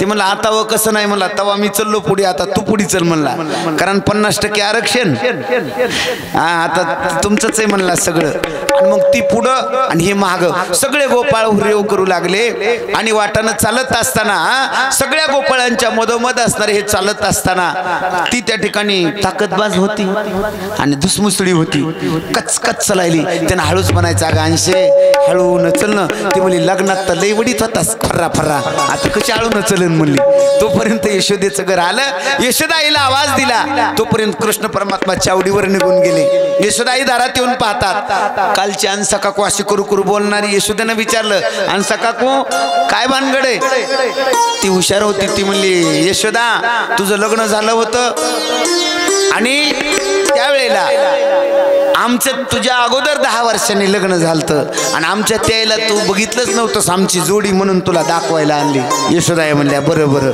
आणि मग विचारलं कृष्ण कुठे आहे म्हणली बाबाच्या चावडीवर मग तर हिनं गळाच काढला अंशा म्हणला आता गळा काढून उचल म्हणला चहाला गपचिप घे असं म्हणून आता चावडीकडे निघाले चावडीकडे गेल्याच्या नंतर तिचा अहंकार नष्ट झाला भगवंतानं कृपादृष्टी टाकणं अंशा इकडं आणि अंशी इकडं दोघंही सुटले गोपाळांना आनंद वाटला सगळ्या गोपाळांनी गजर केला हा गोपाल कृष्ण भगवान की जय आणि मग अहंकार नष्ट झाला जी गाठ ब्रह्मदेवाला सुटत नाही जी गाठ अग्नीला जळत नाही कोणती गाठ येण्याची नाडीची का नाही अहंकार रूपी गाठ भगवंताची शरणांगती पत्करल्याशिवाय तुटत नाही तशी त्या गोपाळांची गवळणीची गाठ सुटली आणि मन आनंदी झालं यशोदेकडे गाराने गेले यशोदेनं ठरवलं आणि यशोदेनं काय ठरवलं हे 10 मिनिटाच्या विश्रांतीनंतर गोपाल कृष्ण भगवान की